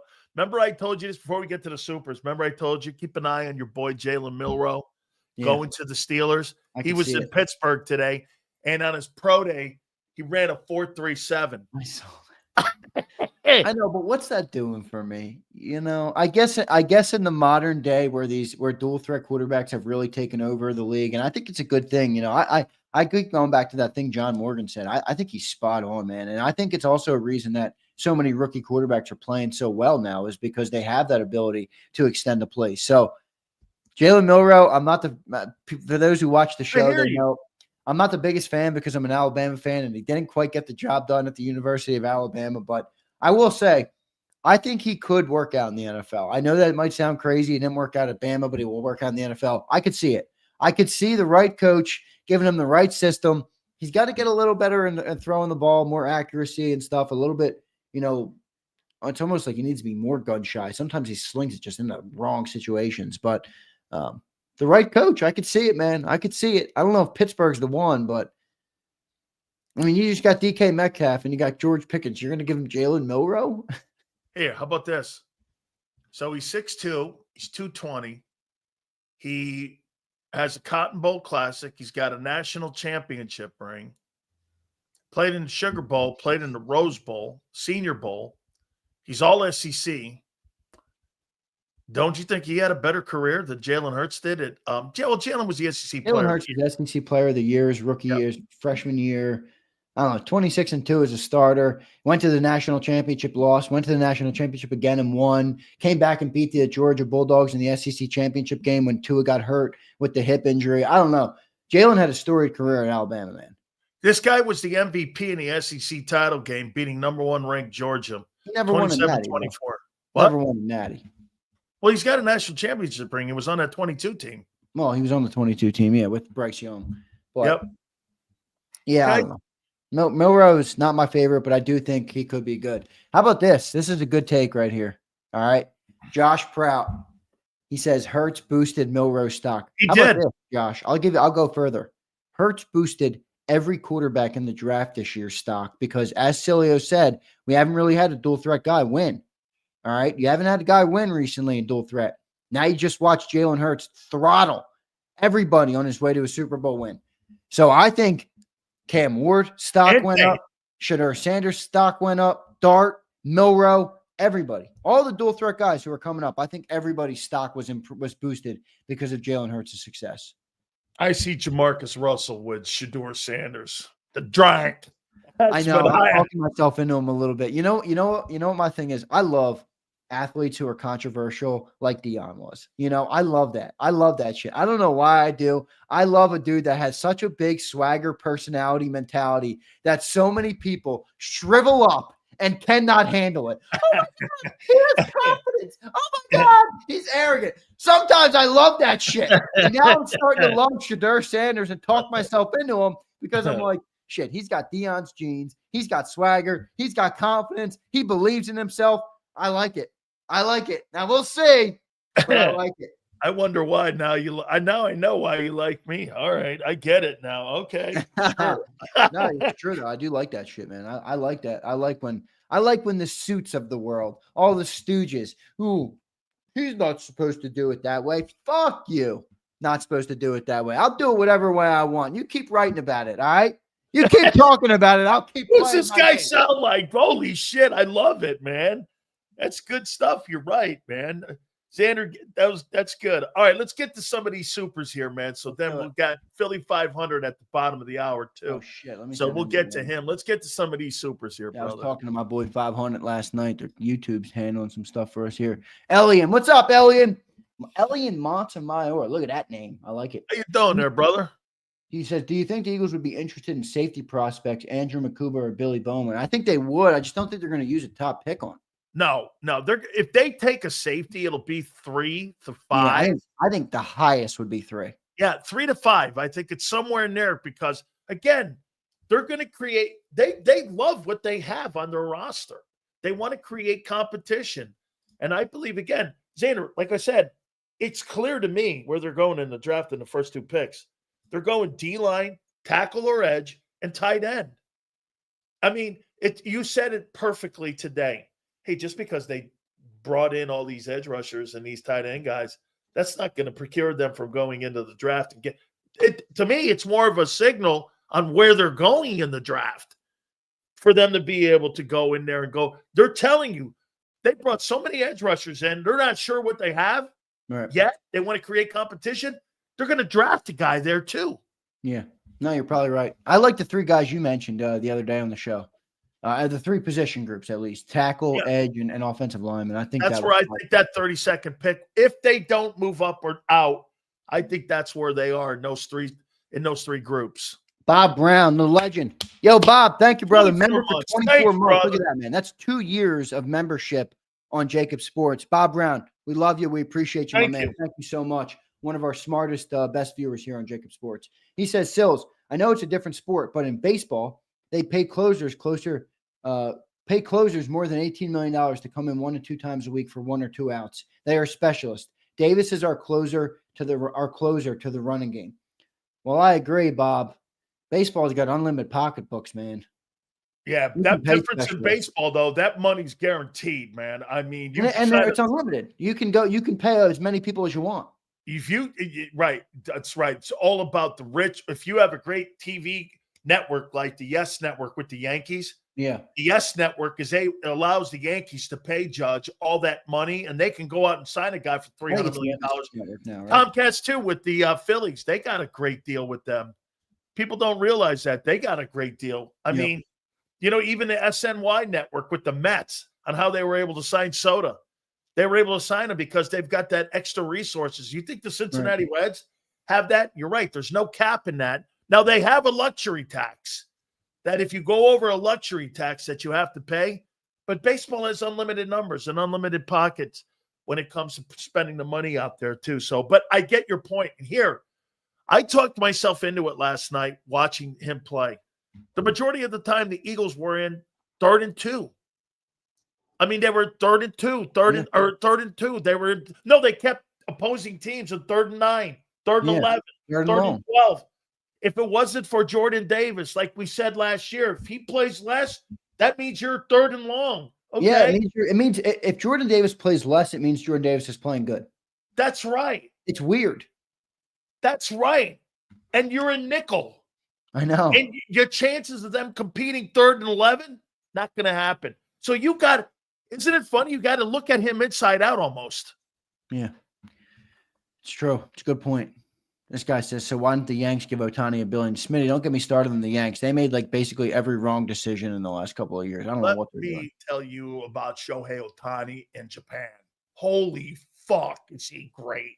I don't know why the Yankees didn't sign Soto. What the fuck? I know, man. Wait a second. You have a roster that's 33 now, and you have a guy that's 25, 26 years old who can take the baton in New York, and you let him sign with the fucking Mets? Let me tell you, a wasted too. It's a waste with New York Mets. Let me say this again. Just because your last name is Steinbrenner doesn't mean you're George. Yeah. Okay. I mean, same thing with Jeannie Buss. Hey, her last name may be Buss, but that ain't Dr. Jerry Buss. The Lakers ain't the same. That Yankee organization, do you want to hear something with that fucking guy, Brett Boone, who's the manager of that team? That fucker's he's got an under 500 record in the postseason. What do you think the boss would have done with that guy? He'd have been fired 7 years ago. I know. Same thing with Brian Cashman. Brian Cashman ran that thing into the toilet. How do you let that guy how do you let even a guy like Manny Machado 5 years ago, how do you let him not come to New York? Why? Because you didn't want to deal with Angelo down in Baltimore? They do not run that organization like they used to run it. No, they're not. It's not a destination. I agree. Dio checks in. What's up, Dio? Davis, $18 million average per year is $7 to $13 million on the cap. First year will be lower, like Devontae Smith deal. Yeah, I'm not really talking about that though, Dio. You're still gonna have to. It's about the cash, dude. We just gave you the deals. Think about how much cash. If you pay Davis $18 million, you're gonna have to give him $35 million in cash. Nolan Smith, you're gonna have to give minimum in cash on escrow. People don't understand. When you guarantee a contract, you don't wait to pay that money. You got to have the money liquid today. Yeah, because that's a lot of millions of dollars you're talking about. You know what the Spanos family used to try to do? The Spanos family would say they have a signing bonus of $700,000 for you. You know what they would do? They would put it into an equity account for them, create the interest on it, keep the interest, and use your money that was owed to you to create interest to knock that number down. And the NFL Players Association said, no way. So you're right. So when Xander tells you next year, when they have to have $100 million, that $100 million that money they paid Hurts is sitting in an account somewhere earning interest. Okay. For Jalen, not for the owner. That's how that works. Here we go. Crowley, what's up, Crowley? Member for 7 months. Appreciate you, Crowley. Brother. Crowley says, Sills, that right there is why I want the Eagles to draft Walter Nolan, then edge in the second round. If the Eagles have a good front, the secondary is okay. It's a good take. What I would do, Crowley, is this. If I see 3 or 4 guys that I'd like, I'd trade out of that 32 and move down into the second and get both my guys I want in a second round with cheaper money and not paying first-round money. That's what I would do. Okay? Because I think when you get Jackson Dart and you get some of these other guys, there could be another quarterback. We're not even talking. Milroe might sneak in to the first round. You're praying, if you're the Eagles, you're praying Jalen Milroe gets drafted in the first round. You're praying for that because that means more good players roll down to you. Okay? I mean, you want that to happen. You want all those teams. Yeah. Do you think he'd go up to get 2-3 places to get a guy if he sees him that he really likes? Definitely. Guy? Think about it, dude. They're relying on picks right now. So if they like a guy, they're going to take one of those extra fifths and thirds or whatever, package it up and go and get a guy that they like. I think there's no doubt about that. Rashid Mixon checks in. What's up, Rashid? Hope you're doing well, brother. This is where the $17 million tied up in Huff hurts, $34 million guaranteed. Yeah, the good news about that, though, is that's off the books next year. So after this season, you're going to be moving on, and that's when you're really paying the guys on the defense. You're right, it probably hurt for contracts this year, though. Let me tell you, if you don't have Bryce Huff on that contract, you're probably bringing back Sweat or Milton. Don't you agree? Probably Milton. No, I don't. 17 million? I don't agree. That's 2 years. That's this year and next year. They weren't ever paying those two guys though, because they didn't think they were the core guys, and they You already pay one guy 17, 2 million. You $2 million less than what the guy got in Arizona. That's not a lot of difference. No, it's not. 19 But and 17. but the timing this year was worse than last year. Maybe the timing. All right, I think we got them all. Let me just answer one guy. That's Trag good, says, is dude even ready for an extension? What's up, Trag? Why are we talking numbers for JD? Trag, he's up, bro. So right now they have a decision by May, I believe. Yeah, they can address it right now. Yeah, so they're normally, Trag, the reason behind the conversation is normally the Eagles don't pick up fifth-year options because you can't manipulate the cap number. So normally, like they did with Devontae Smith, they'll pick up the option and then work a deal out. And if they did pick up the option, it would be a placeholder for a deal to get done. So look out. Jordan Davis' numbers could come in really any day. I mean, we're talking about right now for Jordan Davis. So he is up. He is up for an extension for sure. I can't believe I talked myself into him. But Goat says at this point, y'all skipping my comments. Goat, we ain't skipping you, brother. We ain't skipping you. We love you, bro. You don't have a 34 without a nose. You can't play that. You can't play a 34 so you talked yourself into paying it then. Yeah. Okay, bro, so who are you moving on from? Bro, if you're going to play a 34, you have to have a Vita Vea, a Lawrence, something like that. Because if you can't stop the run, Xander, you're going to be 3rd and 2 the whole time. That means Jordan Davis didn't do his job. Yeah. Dude, if these teams are moving the sticks on you. If the defense can't stop the run, forget about it. You don't win Super Bowls if you can't stop the run. You can't.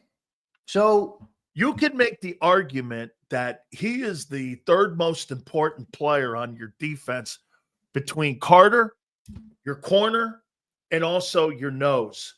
Because without either of those three, you got away with not having an elite pass rusher.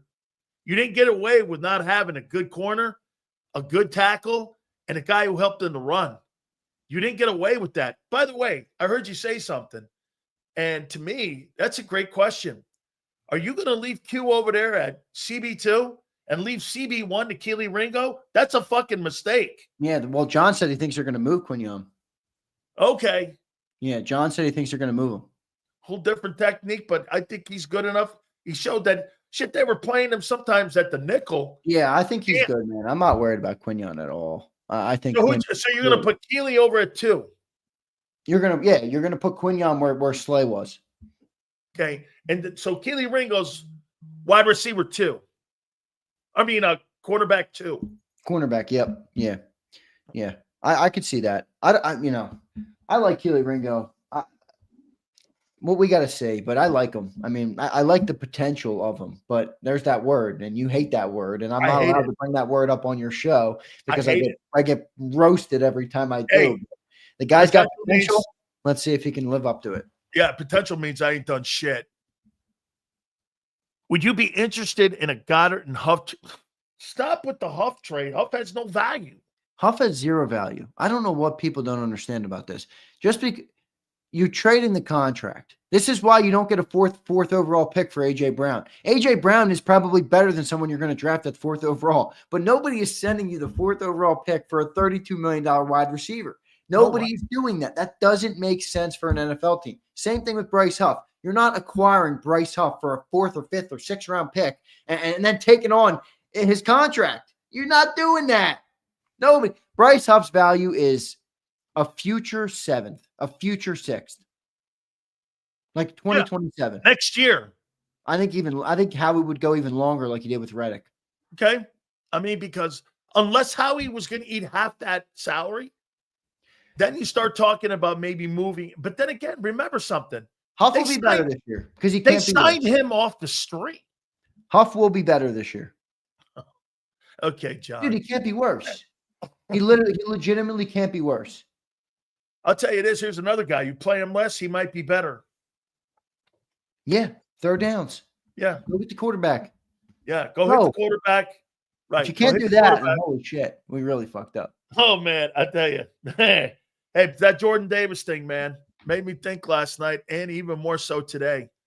Dude, that guy is essential in having Vic's defense. So great stuff, Xander. I mean, I'm sure you'll be on later on. I'm sure how he's going to do something today. I don't know, man. I mean, hey, I love listening to Lane. I love listening to Lane today.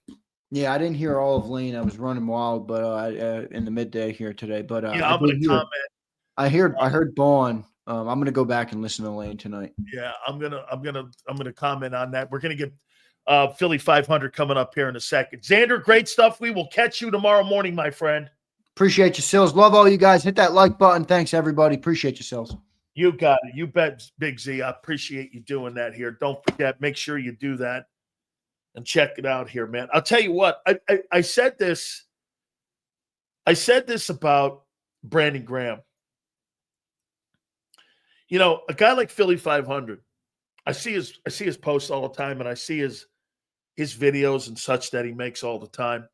And you know what you do? You can always tell with him, guys who have had impact that people move the needle. Brandon Graham was one of those guys. You see, an NFL Hall of Famer, I pointed out to you that there's so many great football players that have played in this league that he's probably not an NFL Hall of Famer. However, Brandon Graham has made his mark in the league. And you know how he did that? With Eagle fans. 15 years from now, you'll remember him. 15 years from now, you'll never remember the name Hassan Reddick. You have no idea who he is. But you'll remember a name like that. Okay, there'll be so many players that have played. You won't even remember Mekhi Becton. But you'll remember Lane Johnson. There's guys like that that resonate with fans. So without further ado, a guy who does a spectacular job, and we appreciate him every single time that he comes on the program. By the way, you know one thing Big Sills does. We're getting some of the biggest names in Philadelphia sports talk history on, and they come on because they want to. Hell, we even had a conversation with Derek Gunn today. I mean, everybody wants to come on the program. Ray Didinger, Angelo comes on all the time for us. Howard Eskin now coming on with us. Marcus Hayes was so awesome the other day to us. We so appreciate it. And I only put big stars on with us. The guy who was a real star with the Eagle fans is our friend Philly 500. He joins us now. Brother, I appreciate you coming aboard, man. Thank you, man. Hey, man, I don't put any. What do you think on Mark Holmes, man? I put anybody on? I don't put anybody on here, man. I appreciate it, man. Those are nice words. I don't know what to do with myself now with all that. Thank you. Well, I'll tell you what, man. I would like you to do this for me then. You tell me your takeaway on Brandon Graham and what you saw yesterday and some of the feelings you had about his career and what he meant to the Eagle fan base. Yeah, I think Brandon Graham had one of the most remarkable careers that I've ever seen because I think he got better as he got older. You know, usually guys start to get worse as they get older. He really got better as he got older. And yeah, I mean, he might not have put up the big numbers. I think he only had double-digit sacks, I think, 1 year. But he was so impactful with you know, his spirit for the team and what he meant that way, what he did in the run game. He's just a great player. And I'll tell you what, when they drafted him, I was like, come on, Earl Thomas is sitting right there. What are we doing? You know? But it proved me wrong and a lot of other people. I think Brandon Graham should work within the organization because I think that if anybody can work with these young guys, especially, you know, if a guy's not off to a good career, it's him. He handled everything with such class all the time, and he just kept working. I mean, you saw it. You kind of saw it. I thought it was 2016. So the year before they went to the Super Bowl, Doug Peterson's first year as head coach. That's when I thought Brandon Graham really started to come into his own. And, you know, he hell of a player, man. One of the Eagle greats. That's for sure. Who do you think had more of an impact in the loss of that player not being in the locker room? Kelsey, Brandon Graham coming up this year, or Fletcher Cox? Between Kelsey and Cox, or all three? All three. Brandon Graham. I think Brandon Graham.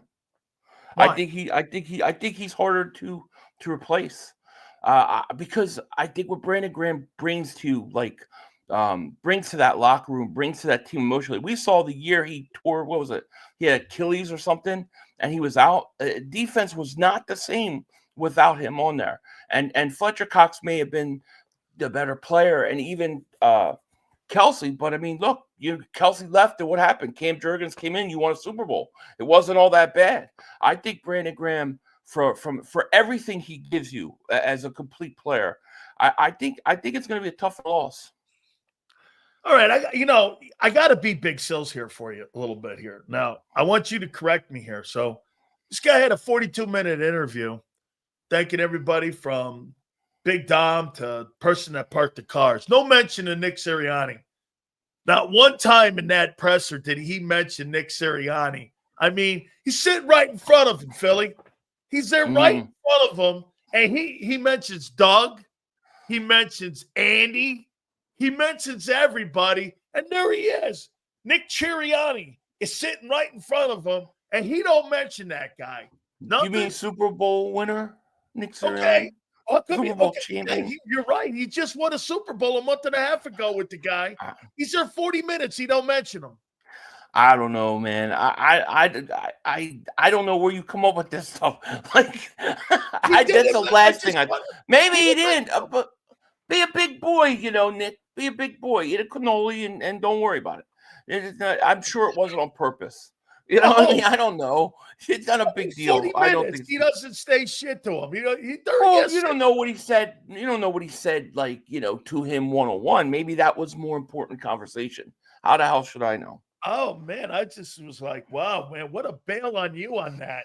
Holy shit, he mentioned everybody except Nick Sirianni. All right. Well, it's like people were coming to me yesterday saying, dude, Kelsey, what a rotten person. How could he not be at the Brandon Graham retirement? How the hell do I know what Kelsey's doing? You know what I mean? I have no idea. How am I supposed to know? I don't know. It's I don't funny know, you should bring that up. Here we go. Okay. It's funny you should bring that up. Now this is just Big Cells here. So I'm listening to Brandon Graham, and I don't know, dude. I listened to him, and I was like, I believe everything. He heartfelt, talked about his love, his teammates. How come now when I see Jason Kelsey, I think he's full of shit? I don't see it anymore. I don't. He was on his podcast crying about his love for his brother and his undying love for Taylor Swifties and shit. And I'm like, I mean, I'm almost over it now where it's really wimpy. And I'm like, I don't know. When I watch Brandon Graham, I feel a lot better about the Eagles and Philly fans. When I watch Jason Kelsey, and I get it, could be logistics. He wasn't there. Okay, I'm not into that. I don't care about that. I care more about. I don't think about any of that stuff. He just, this fucking guy cries about everything now. I'm sorry, my brother lost the Super Bowl. Well, look, I will say that I think that we are all oversaturated with Kelsey. Kelsey this, Kelsey. I got Mark Holmes sending me Jason Kelsey soups. It's like it's too much. And I think that post congratulating the Eagles and pulling it right after Super Bowl, I don't think that wasn't a good look. That didn't come off good. And people took that to heart. But I gotta tell you, these are things like my wife works. These are picky loose things. This is the stuff my wife worries about. I don't worry about why Kelsey was there. Oh, he didn't say nice things about me. Who gives a shit? So, that's why I love this guy. All right, hey, let me make a point to you about Jordan Davis, and I've warmed up, and I want them to extend him, and I'll tell you why. Man. I made this comment in the offseason last year. The less he plays, that means the Eagles do better.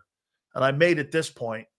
Don't you agree Without a nose guard, you can't play a 34. I played the nose. Right. You cannot Yeah. play a I 34, which is Vic's defense. And on top of that, how many times were opponents, including the Chiefs, in 3rd and long, they won 1st and 2nd down because Davis was stopping the run, which procured that defense to be in nickel, and it actually made Cooper DeJean a more valuable asset. It made Q a more valuable asset. Now, I mean, now you're coming to well, my side you finally. can't look. Is he Vita Vea or is he Dexter Lawrence? No. However, he did play on the #1 defense in the National Football League that took apart opponents each and every single week and got better by the end of the year. I'm 18 million. If you had to say, I need 2 sacks from you, Jordan Davis, what games do you want him to produce those sacks? The Super Bowl and the NFC Championship game, the biggest games of his career. He showed up. He showed up and he did it. I thought Jordan Davis played better. I think Jordan Davis is good. I think Jordan Davis has a lot he could get better at. And I think that he's still growing as a player. I think he can get better. I think we got to be patient with him. The one thing Brandon Graham we saw with his career was you got to have a little patience sometimes. I threw this at you. I'm all right with the $11.2 million extension. All right. So that means if you give him $18 million annually, you're going to have the guy next to him making 40. So you think you're really going to pay $20 million and $40 million for 2 D tackles when you don't pay anybody shit in Dallas, or excuse me, in Philly? You really think that? I think you got a choice. Well, what's their choice? You know what I mean? Milt Williams made $26 million. You're going to bring him back as a third string guy to come in at $26 million. Listen, this defensive line market is going crazy right now. It's going crazy. And I think this is going to play a big part in the draft. To be quite honest with you, I heard you and Xander talk about what you guys think they're going to do. I have a slightly different perspective because of primarily what's going on at the line with paying these guys. Tell me what it is. I mean, I said that they should take a DT down there at 32 because it hedges your bets. Here's what I think. I think, and I know you guys are saying it like this, but I think they will go in safety. I think they're trading up for a safety. Here's my thought. Well, look, you don't know until you see how the draft is falling. Correct. Right? It's got to fall a certain way. But to me, the first 3 picks I feel pretty comfortable about. Any order: tight end, defensive end, or safety. I think those are the 3 positions that you're going to take. Now, if you look at this draft, and let's say the way I think it's going to fall is I think the edge rushers are coming off the board early. You may have quarterbacks rise up and stuff, but I think people are taking edge. You know why? Nobody wants to pay these guys $40 million plus those. Micah Parsons is about to set that market again. You got rumors about Trevon Walker. Why? Because they don't want to pay him that much money. These teams are going to try to get edge rushers early because it's deep at that position. I think you're going to have 5 edge rushers off the board by the time the Eagles get even close to picking. But you may have the best safety on the board sitting right there that you could start right away. And then that frees up you to do what you want to do with Reed Blankenship because you got a safety on a rookie deal. You got your 2 corners on the second year of their contract. It makes sense if it falls where the edge rushers are coming off the board early, which I think is what's going to happen because nobody wants to pay these guys the money. And Howie, they said he didn't take running backs. They said that he didn't take cornerbacks in the first round. They said that he wouldn't re-sign linebackers. They have changed how they do things. And I think the way it's setting up, it could fall, maybe not just even a safety, but just a defensive back. It could fall where you could take the 6th best edge rusher or the best safety. And I think they move up. And I think that if the draft falls that way, I think they're taking safety or a defensive back. How about this? Because to your point, okay, now that you've lost Slay, I mean, whatever you want to say about Slay, was your best corner last year because he played cornerback 1. I mean, Q had a great rookie year. I'm not dismissing it, but Slay had a ton of, he had 900 reps last year, man. I mean, he played a shitload of football. And to your point also about, Gardner Johnson played 1,100 snaps last year, counting the playoffs. I mean, Crazy. so could you see them? Now, they're going to move, according to John McMullen, they're going to move Q over to CB1. Keely Ringo's not the guy. He had 148 snaps last year at corner. And when they went to corner, think about it. Vic didn't even go to him. Vic went to Isaiah Rodgers. Okay? They didn't go to Keely Ringo. If Keely Ringo was so good, why did they go to Isaiah Rodgers the majority of it? He had 450 snaps himself. So could you see them down there in the second round, maybe taking another corner? That would be three corners on the first and some really high picks in the last two drafts. I mean, I don't put anything past Howie. I think you have to take the best player available. But I'm gonna tell you right now, because people will say to me, "Well, the safety's not going to be at 32. Eagles aren't going to be at 32. Ain't no way the Eagles are staying 30. They're going up. I think they're going up to about 23, 24, 25. That's where I think they'll end up. But you got two really good corners. You've got a safety that apparently you like and want to give them an extension. And then you have a giant hole at that position. Do I really want to go and get a 31-year-old guy at the end of his career to come in and we're back to just plugging it in? Or just go draft a safety if he falls and plug him in and play him. That's where you've had success. Now your secondary is young and, whatever. And if they want to do it with corner, fine. I think Adoree Jackson is the insurance policy for Ringo because I don't think necessarily he's great, but I think he's competent enough to play the position if need be. So you're saying you think they go somewhere around 23?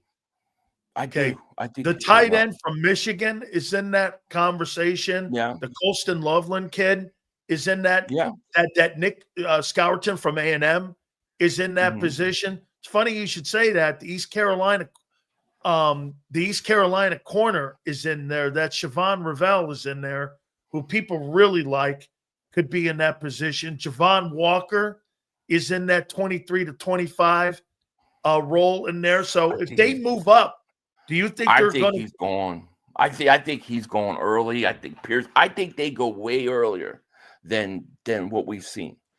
Tight end possible, but I think the edge rusher is going. I think it's going to be. How about that Derek Harmon kid? If he was at 23, would you draft him? The kid from Oregon? Possibly. I mean, I'm open to it, but I mean, I think if you look at what they did at the combine, also, they spent a lot of time talking to safeties.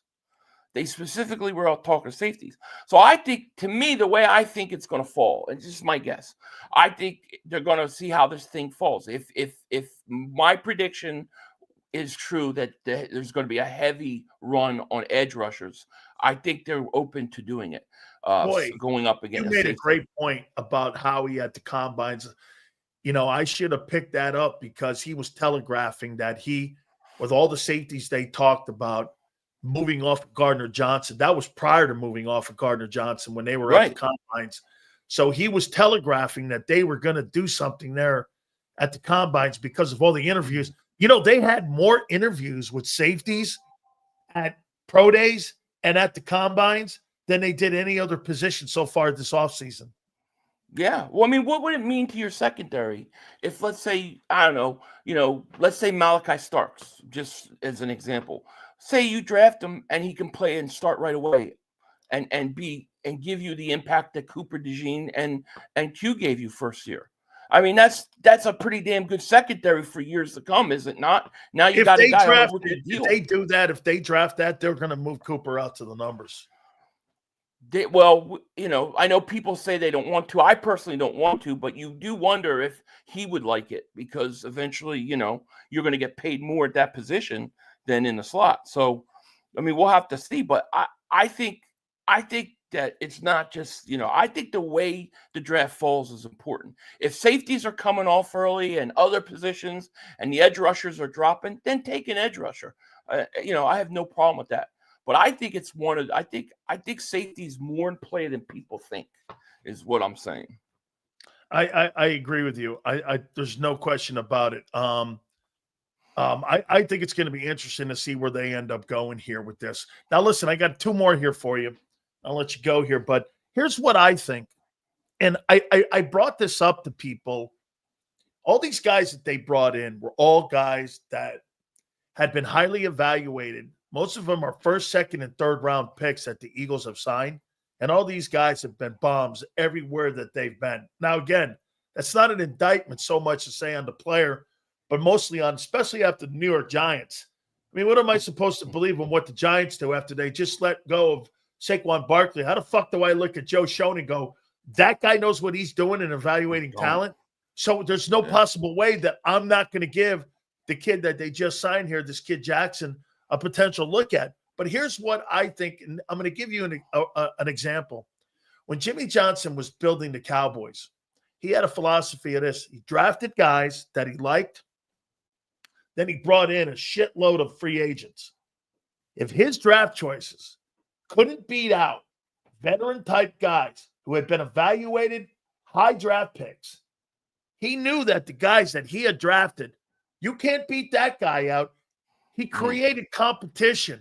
Like they don't want to hand Keely Ringo the corner job unless they know they can beat somebody out that they're bringing in. I mean, what's the point, right? Or say you have a linebacker, Trotter. You bring a kid in. Can he beat that guy out to be – because you got to replace Oren Burks. 500. Here's the problem that they have too. They lose Fred Johnson today to the Jags. Well, dude, you lost your depth at corner, at linebacker, and your swing tackle. Who's replacing those guys too?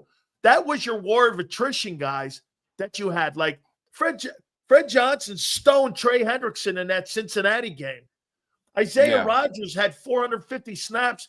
He was essential when a guy went down like Slay. You plugged him in and put him out there. Oren Burks was a hero in the playoffs. You didn't notice any drop-off at all when he was in there. So you got a lot of work to do. And I think, and I'm not saying they don't believe in their rookies, but how you elevate your rookies is creating competition. And I think that's why you're seeing so many players sign. Yeah, I think you got to create competition. I think that's why you brought Adoree Jackson. You're not going to go out and get Jair Alexander and then say, hey, Ringo, go beat him out because you're paying him so much money. So you get a guy like Adoree Jackson who's competent at that position. He may not be the greatest corner, but he's competent.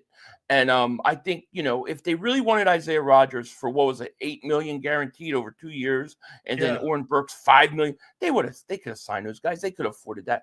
To me, they want these young guys to play and win the job, but they will provide competition. But when it comes to the offensive line, I don't worry about Stoughton. Whatever, dude, whoever you need, don't get, and I know he'll get those guys ready to go. So I'm sure we'll be able to replace it. And I expect another defensive tackle in the mid rounds. I expect offensive linemen. So I mean, we'll get that in the draft, I think. Okay, finally here. We got to do our annual until Mark, we can get him back on. We got to do our annual bash the Cowboys moment here. If you're the Cowboys, are you really giving Micah Parsons a $42 million contract extension for a guy who doesn't show up? And I mean, when he plays the Eagles, I don't know he's out there. I mean, he doesn't play the run. They were awful against the run last year. I'm going to pay a guy on the edge $42 million. Hey, one thing about Myles Garrett. Myles Garrett's played on a number 1 ranked defense in Cleveland 2 years ago. I mean, he elevated their defense. This guy has not elevated the Cowboy defense. But you know they're going to pay him 42, or would you trade him? Oh, I don't know. If I was the Cowboys, I'd have blown that team up a year or two ago. No, I think they're going to pay him, and I think Look, Mark's already doing videos like his titles are like, it's already done. And then I'm like, wait, they didn't sign the guy yet. So they haven't even signed him yet. I think they probably feel that they have to sign him. You're going to have to pay him a lot of money, but he's a passer. He can rush the passer, but you can run all over him. I mean, is he really a complete guy? Mark likes to say he's Lawrence Taylor. I don't think so. Not at all. So look, I think Dallas, to me, I don't know what Mark and these Cowboy fans are smoking, because they act like they closed the gap and they got a chance. You think I'm really worried about Miles Sanders and that running game that they've got? You think I'm worried about any of their receivers that they've got? I mean, Dallas is basically, they went shopping really cheap. Now, here's a team that hasn't done anything. At least the Eagles, look, we're preparing for mega contracts for guys. They're going and getting guys in the first round who were not that good, and they're hoping that the change of scenery is going to elevate them. The guy they drafted, that Guyton kid stinks. Hey, Xander, if you can hear me, I want you to post this last graph here that you showed about the Cowboys in the last 30 years. I want to show you this, Philly. Look at this shit. This is the last 30 years for NFC championship droughts. Look at the Cowboys. They're doubled up the Bears, who are second. It's been 30 years since they've made an NFC championship game appearance. Look at the teams that are more successful than them. The Cardinals. The Panthers. The Lions, Washington. Yeah, that's bad. Chicago, even. Chicago. Yeah, it's bad. That team stinks, man. And I have to do a video on Mark, because he keeps talking about how the Dallas Cowboys draft better than the Eagles. What planet he's on? Over the last 4 years, if you look at our draft compared to theirs, it's not even close. Not even close. God forbid. It's great. It's great. Get this. You ended up being right about the corners. Completely overrated, overpaid. Every single person out there is overpaid and it over evaluated. They closed the gap. Yeah, you know who they closed the gap on? The Giants. Yeah, exactly. Hey, Billy. Yeah. Great stuff, my friend. I so appreciate it. Yeah, man. Anytime. Thank you so much. You got it. That is our friend Philly 500. Make sure you check him out, man. Great stuff as always. I don't know what planet that dude's living on, Mark Holmes. I have no idea what planet he's living on here. If the Eagles go early, the best safety could be available in the 20s. Emmanuel from South Carolina. God, South Carolina's got 3 really good football players. South Carolina was a good unit last year. 6'3", light version of Kyle Hamilton, who's in Baltimore. And have picked if Davis was gone. Yeah, that's the guy I wanted. I wanted Kyle Hamilton. He could make the secondary elite. I'll tell you, man, South Carolina had some really good football players. They really did. Some good players. All right, hit the like button here. We appreciate you guys. Hey, by the way, don't forget our great friends at Morgan & Morgan. If you're ever injured, this is the place for you guys to go. I've known John Morgan for over 25 years with over $20 billion in recoveries for families across the country. Morgan & Morgan's track record is just absolutely second to none. By the way, I want to tell you, John Morgan sent a message out to you guys, and he said, hey, the show's killing it, and absolutely he's proud to be part of the program. And so we're proud to have Morgan & Morgan here with us here. We're so grateful that he's with us. Pennsylvania, there was a story that I've been telling you about. $650K was initially offered on a settlement by an insurance company. I was told, John said, yeah, they fought us back and forth. We went tooth and nail with these guys. We ended up getting that family in Pennsylvania, right here in PA, $26 million. There was a family in Florida we talked about. He keeps hearing the stories that we're mentioning here. And he said, yeah, initially, first they came out, it was like $200,000. Then they got up to $350, didn't want to budge. They ended up getting that family nearly $12 million plus in settlement for that respected family. Look, if you're ever injured, please check out my friends at Morgan & Morgan.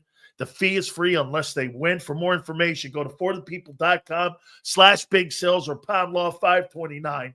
That's FOR, thepeople.com/big sales or pound law 529. And do me a favor, you tell them Big Sales sent you. This is Eric. When he got injured in a car accident, He called Morgan & Morgan.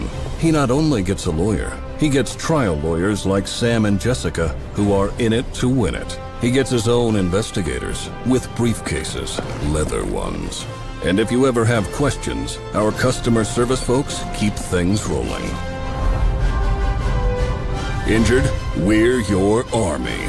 Morgan & Morgan, America's largest injury law firm.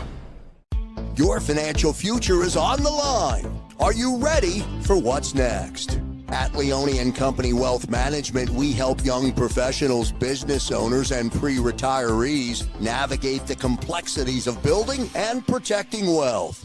For young professionals, we'll help you grow your wealth, plan for your future, and make the most of your hard-earned dollars. For business owners, we provide strategies to protect your company, manage risks, and create a lasting legacy for both your business and personal wealth. For pre-retirees, we'll design a plan to secure your retirement, ensuring you can live comfortably and confidently in your next chapter. Whether you're just starting out, managing a thriving business, or preparing for retirement, we're here to help you take control of your financial future. The first consultation is on us. Get the advice you need without the cost. Let's make your financial vision a reality. Take the next step. Scan the QR code to schedule your free consultation today. And of course, go Birds.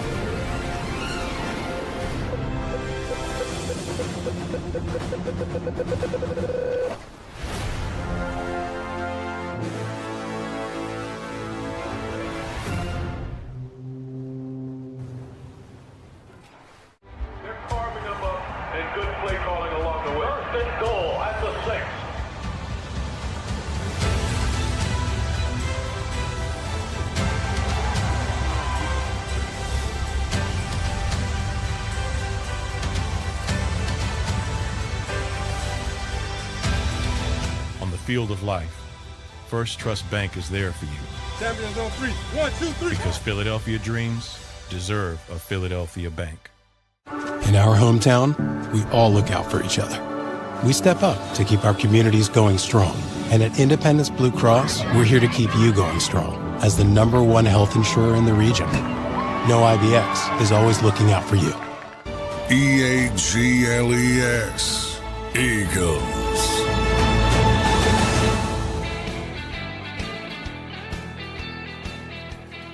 Ben Sil's National Football Show. Please do me a favor, hit the like button. Appreciate you guys being here. Really great stuff today, man. Way to go. We've been banging around here and preparing what's going to look like the next couple months here with the draft coming up. Still trying to fill holes on the roster. And really, another question that you would ask is, how close have the competition closed that gap with Philly? Let me go here a little bit with Minnesota. How is that Javon Hargrave and Jonathan Allen look going to be in Minnesota? Now that they're going to go with J.J. McCarthy, I mean, you have every component in Minnesota to contend for the NFC Championship. You got the running game. The O-line's not as bad as people think. You've improved your defensive line, especially in the heart of your line in the middle, especially with you playing a 43. Your secondary's better. You got good coaching. Both sides of the football. I love Brian Flores on that other side. I think he's a heck of a coach. Has Minnesota closed the gap? The question is a fair one, but then you got to go back to the most important one. Who's the quarterback? J.J. McCarthy? Why in the world, if you're Minnesota, would you fucking draft a quarterback as a rookie and build a Super Bowl roster with veteran players and go, let me put him in? J.J. McCarthy is not Jaden Daniels. Nobody would ever mistake the two coming out, even in an evaluation. J.J. McCarthy, in my opinion, is a product of Michigan's success. He didn't make the success for Michigan. You could have won with any other guy who didn't turn the football over in Ann Arbor. I look at him and I don't see it. You know who I see? I see Kenny Pickett. Minnesota's got a good football team. You should at least gone back to try to get Aaron Rodgers. And people are going, look, I'm with everyone. I'm sick and tired of the Aaron Rodgers story too. Okay? I am. I'm sick of it too. I'm sick of will he play, will he not play? It reminds me of the old Favre story.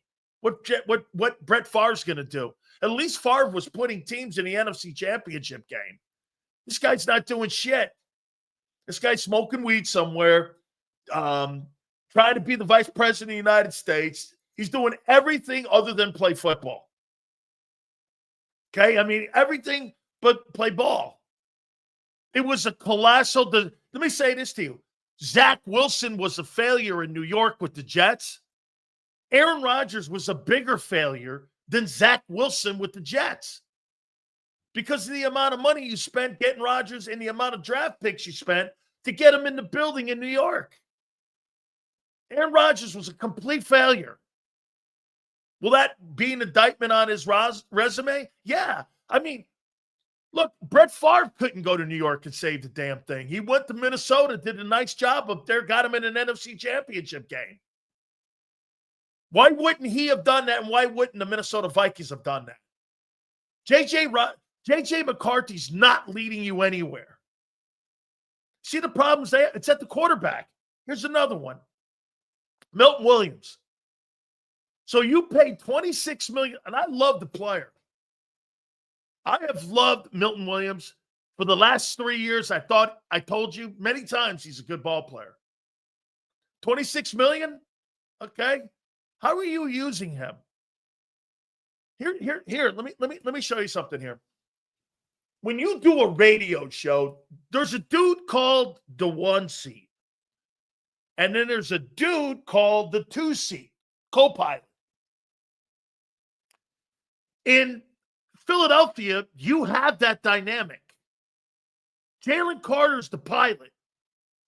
Jordan Davis is the co-pilot to your tackle play. Jordan Davis is never going to be a centerpiece. He's not the centerpiece of your defense. He's important. Okay? I'm not saying he's not. He's important, but he ain't the centerpiece. You're not building your D-line around Jordan Davis. You're building your D-line around Jalen Carter. Okay? I mean, that's what what are you doing with Milton Williams? Are you really going to make him and not have another player in the building where you're going to be a guy where you've got to draft defense if you're New England? You've got to improve that defensive football team to allow Drake May and that football team, in my opinion, to continue to develop on the offensive side of the football. You've got to get better on defense. I mean, Abdul Carter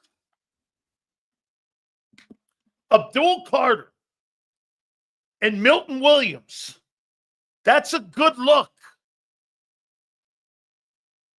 Okay?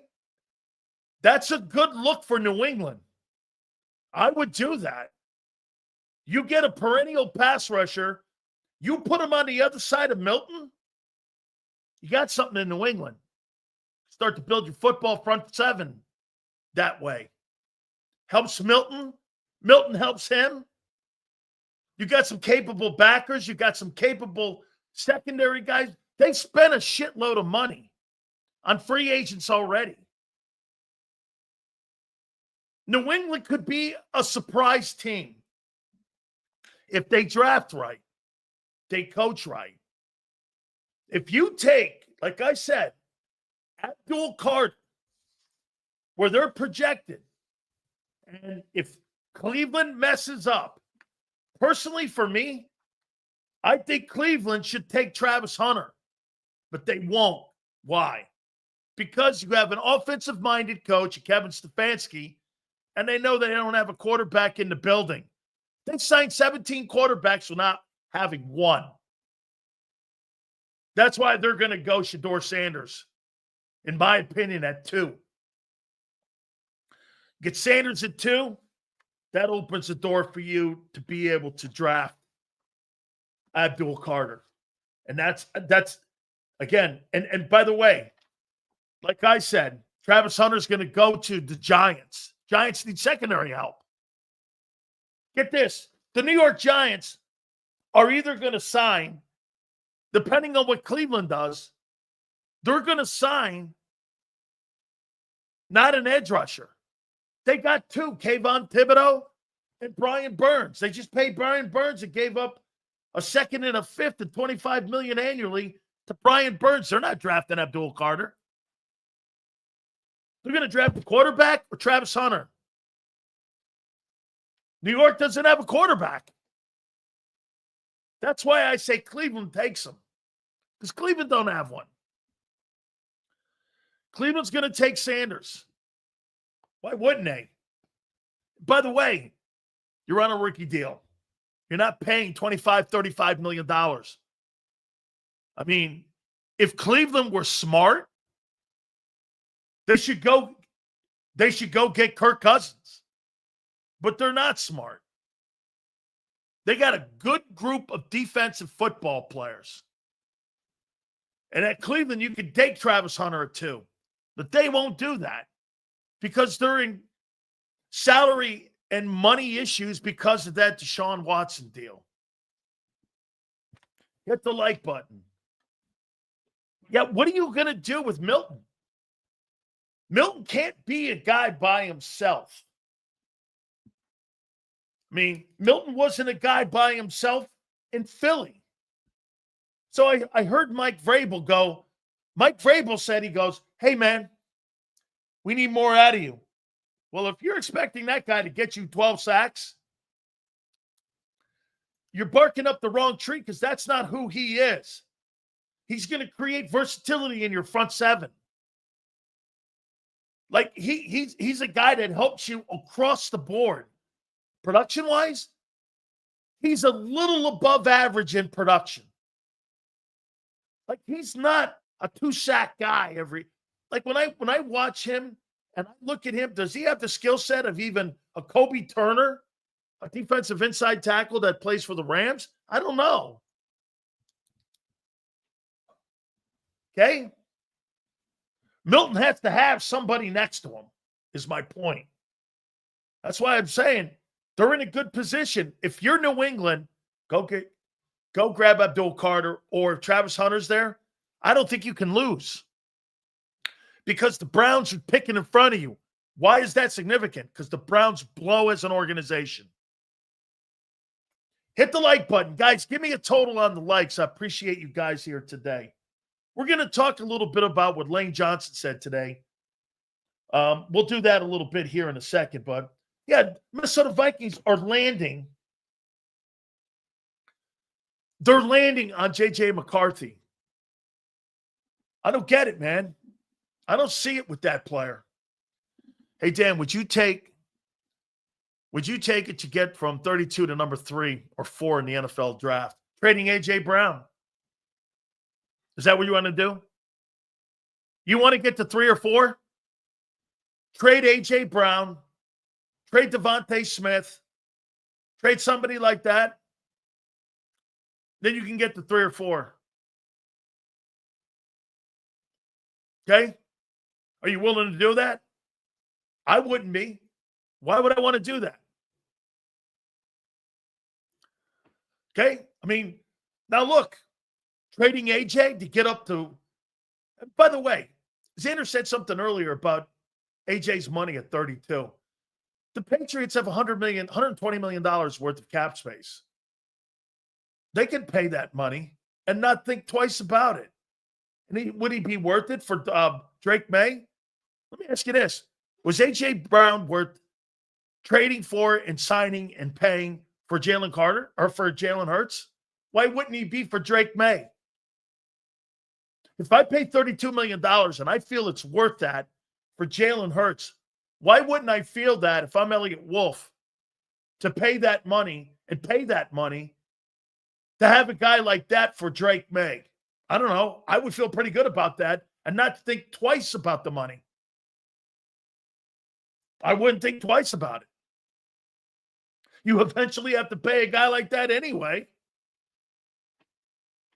I mean, but again, I'm just talking here. I'm not saying that's word. Hey, by the way, I made it very clear to you. I talked to Alonzo Highsmith, and Alonzo Highsmith said the Patriots have checked into that, the availability of A.J. Brown. So it's not just shits and giggles conversation. They called the Eagles. It doesn't matter if you're not doing that. There's been conversations about that. That's been confirmed. Okay? You don't want to do that. But it's been how he picked the phone up on it. It's been confirmed. Now, would I do that for the fourth pick? For what? Abdul Carter? Travis Hunter? To get rid of AJ? Not this year. Okay? That's untrue. That's not what was said. Howie didn't say no. Howie told him what he wanted. Patriots thought he was crazy. Howie goes, well, what'd you think we were going to do? Give him away? Howie had an idea what he wanted. You want AJ? This is what we want. We want 2 1s and the fourth pick. Patriots said, no way. Well, what are we talking about here?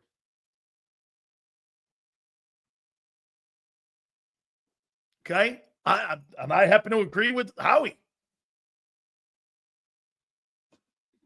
Get this. Patriots are interested in starting roamers, not us. It's not true. I've been friends with Alonzo Highsmith for 40-plus years. He's a senior executive for Elliott Wolf in New England. This is from an executive's mouth. Okay?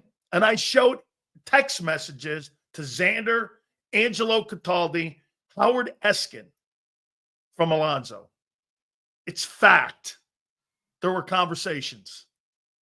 That doesn't mean it goes on and they're going to pull the trigger. Okay? And by the way, your general manager should pick up the phone and listen to what other teams think of your players. They should. Because Howie now goes like this. You want AJ? I want 2 1s and the fourth pick. New England said, no way. Howie's like, well, you asked. You asked. That's how Howie keeps these phone calls going with everyone. Nobody said he was going to do it. I would make this point to you. I don't think there's a player on the Philadelphia Eagles that someone hasn't called Howie about and asking for a trade. Not saying he'll do it. Here, I'll give you an example. I had John Lynch on my radio show a couple of years back. John Lynch called the Patriots when they had Jimmy Garoppolo in New England and asked about the availability of Tom Brady. That's how they got Garoppolo to San Francisco. They called Nick Caserio, who was there in New England at the time, and said, what's the availability? Because Belichick had been talking about moving on from Brady. Funny, Brady ended up winning 2 more Super Bowls. Talked about moving on from Brady. Belichick had talked about it. You know what's funny? Don Yee represents Garoppolo, and Don Yee also represents Tom Brady. Same agent. Brady wanted him out of the building. John Lynch called and said, hey, what's the availability of Tom Brady? They said, okay, well. And then he went, what about Garoppolo? That's how they got Jimmy G to San Fran.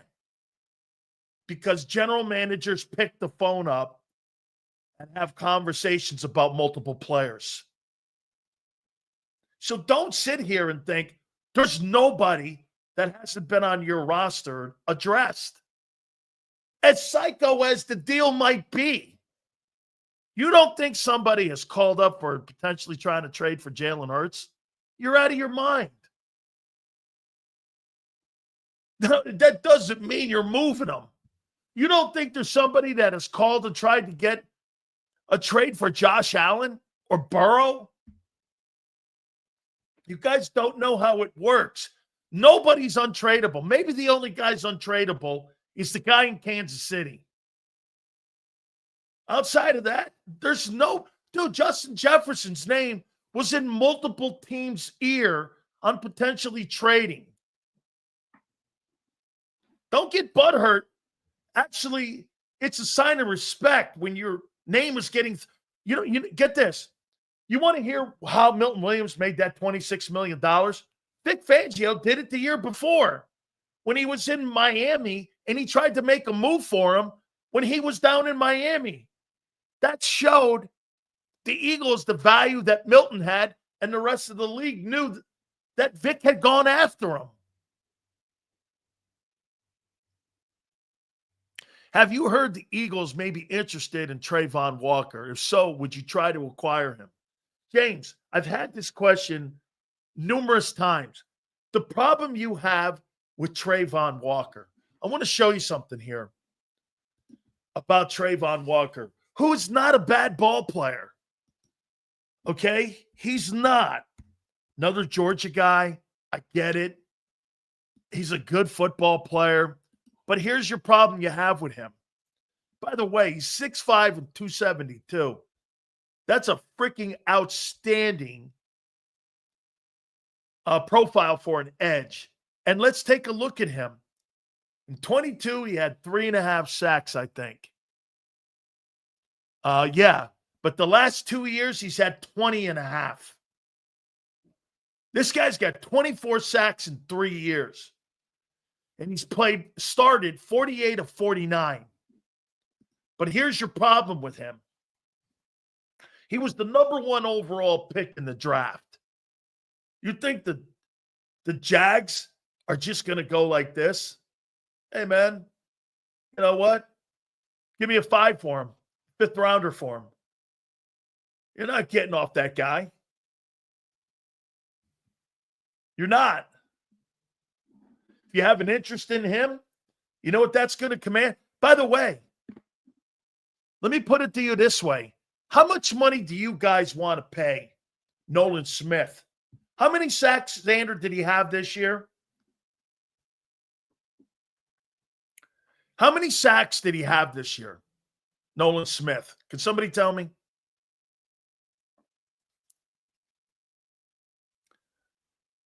What did Nolan end up the season, counting the playoffs?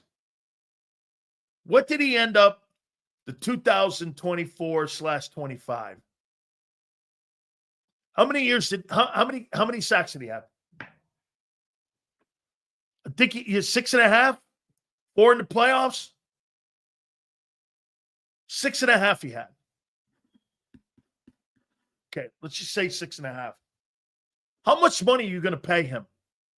Would you pay him now? How much money would you pay him? 15, 16 million? Well, what are you going to pay Kayvon Walker here?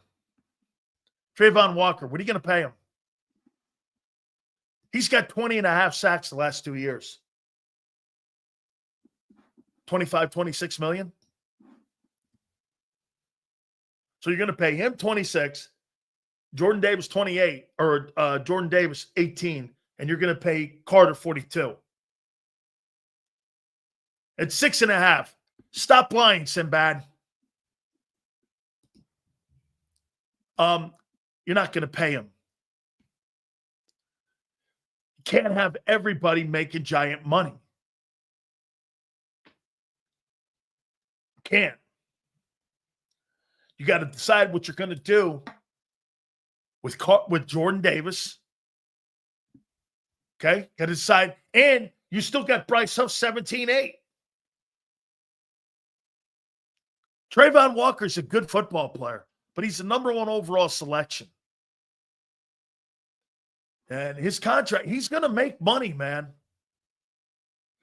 I didn't realize he was that big. He's 6'5".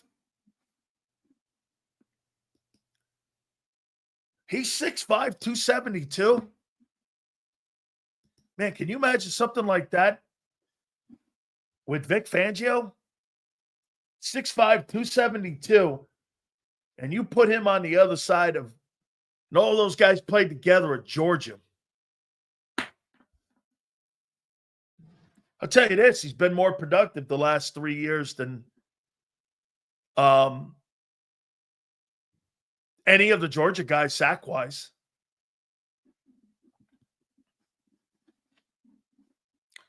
That's pretty good numbers. Now, those sacks are on a shitty team. You got to put that into context, too. But he's played, look at this, man. He started 48 of 49 ball games.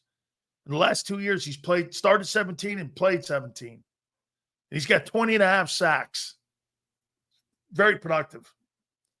And he's only 24. I mean, that's a ball player. Like Nolan Smith and that guy, not in a room. He's good. He's going to cost you, though. Like, if you see where these guys are getting that money, by the way, edge rushers in the NFL, they get paid. Like, would you not agree? There's nobody on the Philadelphia Eagles in the last 3 years. Maybe Josh Sweat. Or how about currently? There's nobody on the Eagles that's had the production. Sacking the quarterback or even tackle-wise. This guy had 13 TFLs last year. Year before, so he's had 23 tackles for loss in the last 2 years. This guy can play. That's, I mean, 61 tackles, 52 tackles, 49 tackles in his rookie year. He's a good ball player. I didn't realize he was this productive. That's a lot of money, though. 6'5", 272. Number one overall player. It's going to cost you a lot of money to sign him and also a lot of equity to give up for him. It's a lot of money. And he's going to get paid. And the Jaguars probably not going to pay him. But, yeah, I'm with you, Goat. Can't afford him because you got other things down the line you got to pay here. Not everybody can make $25 million. I mean, the Eagles got to figure out whether or not they're going to make an offer on Jordan Davis after they pick up the contract extension. I agree with John and Xander. $18 million, that is a big number that you're going to have to consider. A big number. Can't afford Walker unless we rent him. Yeah, and he's not going to – that's not – you don't want to rent a guy with 24 sacks in 3 years. That's not what I'm looking to do. He's 24 years old. I'm not renting that guy. I'm signing that guy to an extension. Okay?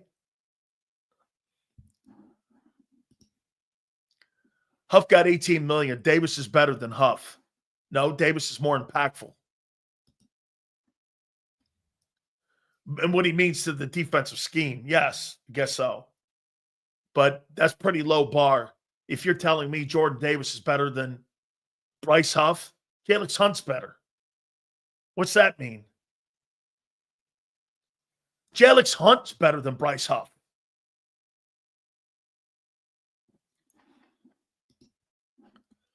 I don't see it. Our development is better these days.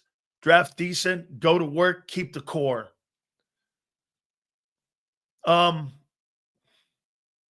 Develop the core more. Yeah. You still need to develop the core more. Keely Ringo's not developed. Cooper DeJean, continue. Q, continue. Trotter's not developed. Dean has issues with health. Nolan Smith's not developed. Got to continue to do that. You have not developed him into an every down 17-game edge rusher. You just haven't. His production shows that. Now, BG getting hurt, as we said a long time ago, was the best thing ever happened to him. I'm just saying Howie has wasted money on Huff and Bradbury. At least Davis would give some production for the money. Senor, that's what I said and why I've come around on giving Jordan Davis the contract extension. I don't know about a 3-year contract, but I do know this. If you're going to play in a 34 front, you have to have a nose guard. There is just no getting around it. If you don't have a nose guard, you can't play that defense. Okay? Doesn't matter how many good linebackers you have. I don't care who your corners are. I don't care who your edge rushers are. Let me ask you this too. Senor, you're right. Does it matter that Michael Parsons is a good edge rusher? Does it matter? No. You know why? They can't stop the fucking run. I have been a proponent of this, and I have hit this drum, and I'll continue to hit this drum. Since 1920, when the NFL was founded, nothing has changed. If you can't run it and you can't defend the run, you can't play.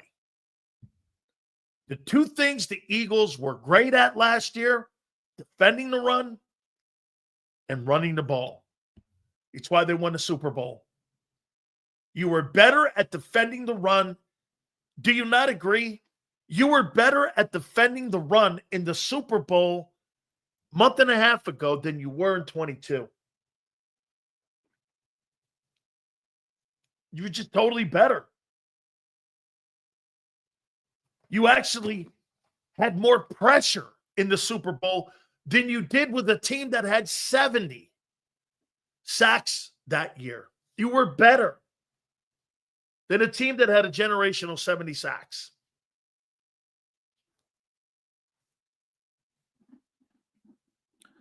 I mean, Davis more important than people realize. His teammates say it all the time, but fans don't listen. Goat, I mean, when you have a great 3-4 defense, you can't name me a great 3-4 defense without one of the signature players being a nose. I want to show you something here. I want to show you about teams that have won the Super Bowl playing a 34 here and how important. Super Bowl list. And I'm going to show you something here. That teams that have played in that 34 scheme that have won multiple Super Bowls. And I'm going to show you who the noses are on these teams.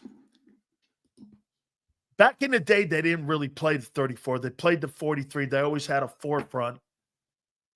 I think it really got until Pittsburgh. Now, I'm going to start with the Steeler dynasty here with you, and I'm going to show you Joe Green played a shade. Okay? They played a shade nose. And what I mean by a shade nose, he shaded and he tilted on the nose. Some guys line up straight up on the nose. Some guys, they shade and they tilt. They had a tilt nose on a tilt 34. At L.C. Greenwood, Dwight White. Those were the front. And Joe would tilt the center, and he played on the nose. They won 4 Super Bowls in 6 years. Okay? The key to that defense that Joe played on was him. Fast forward. I'm looking at multiple. There it is, San Francisco. San Francisco won 1, 2, 3, 4 Super Bowls inside of 6 years. Michael Carter was there. The Giants won 2 Super Bowls, 1, 2, 3, 4, 5 in 5 years. Jim Burt was there. The Ravens. They didn't win multiple, but they had Tony Saragusa. Here's the one. Vince Wilfork. 1, 2, 3. They won 3 Super Bowls in 4 years. And Vince was the nose. Every single football team that had a great defense that won multiple Super Bowls had a guy in the middle. I mean, every single time. Shit, you can make the argument. Chris Jones, he plays a lot on the shade. They shade him to a 2 technique and also on the 1 and put him in a 3 sometimes, depending on who he's playing on guard. I mean, he's won multiple Super Bowls too. He's an interior D lineman. I mean, Cowboys, he was also a tilt. They played him on the tilt, Russell Maryland. Russell Maryland was number 1 overall selected player taken. They won 3 Super Bowls in 5 years. If you don't have that nose, you can't play the 34. Now, Dallas played more of a traditional 43. Okay? I played in that defense. That defense came over from Miami. Actually, it's called the Canes G defense. And it's a 34, it's a 43 look. So Maryland, they would shift down on the center and tilt them and have a 3 and a 1 and go 3 and a 1 with a forefront, but it looked like a nose look. So in theory, you were on the nose, but it's a 1 technique and a 3 technique. West Coast defense, thank you. So the importance of having a guy like Jordan Davis in there, I mean, Xander's right. We said it last year. We said it. The more that Jalen Carter, the more that Jordan Davis plays, the worse for the team. Because that means you're in 3rd and long or 3rd and short. You don't want 50 plays from Jordan Davis. You know why? That means teams are running the ball on you. If Jordan Davis is off the field, that means you're in 3rd and long. And you're playing nickel. And you're using your skill set players that run the 4-3 like Nolan Smith. It's inside out thinking. Most people would think, I want him to play more. He only plays 20%. I thought the same thing. And it was Jimmy and Butch and Dave who we had a conversation with last night. He's like, wait a minute. The Eagles were dominant on 1st and 2nd down. You can't get away from that. It's so important for him and them to be good on 1st and 2nd down because then that utilizes the flexibility that they have with Bond, with the edge rushers. You don't have to be elite if you win 1st and 2nd down at edge, right? You can wind a guy up and have him run into the quarterback. Josh Sweat's not elite. He's very good. Milton Williams is not elite. He's very good. You had a bunch of very good players. You didn't have elite players. Carter's elite. Bond had an elite season. Slay was very good. He was very good. Cooper, of all the secondary guys, probably played the best. He was probably the best player back there. At least I thought he was. I think he's going to have the best career. All right. Hit the like button. Guys, give me a total on the likes. Appreciate you guys here. Lane Johnson spoke today. Let me give you my overall assessment, Lane. She's 35 years old. 34. He spoke today. And I'll tell you, man, every year, it's just like clockwork. He's just, guys, hit the like button, 210. Let's get it up to 50 if we can, please. He is just so consistent every year. He's a 9 every year, 9.5, 9, 9.5, 9, 9.5, 9 every year. You talk about the guys in the last 25 years who've had a better career than Lane Johnson that were Philadelphia Eagles.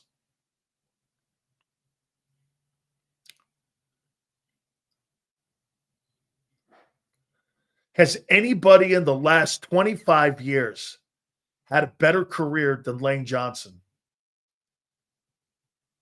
in Philly?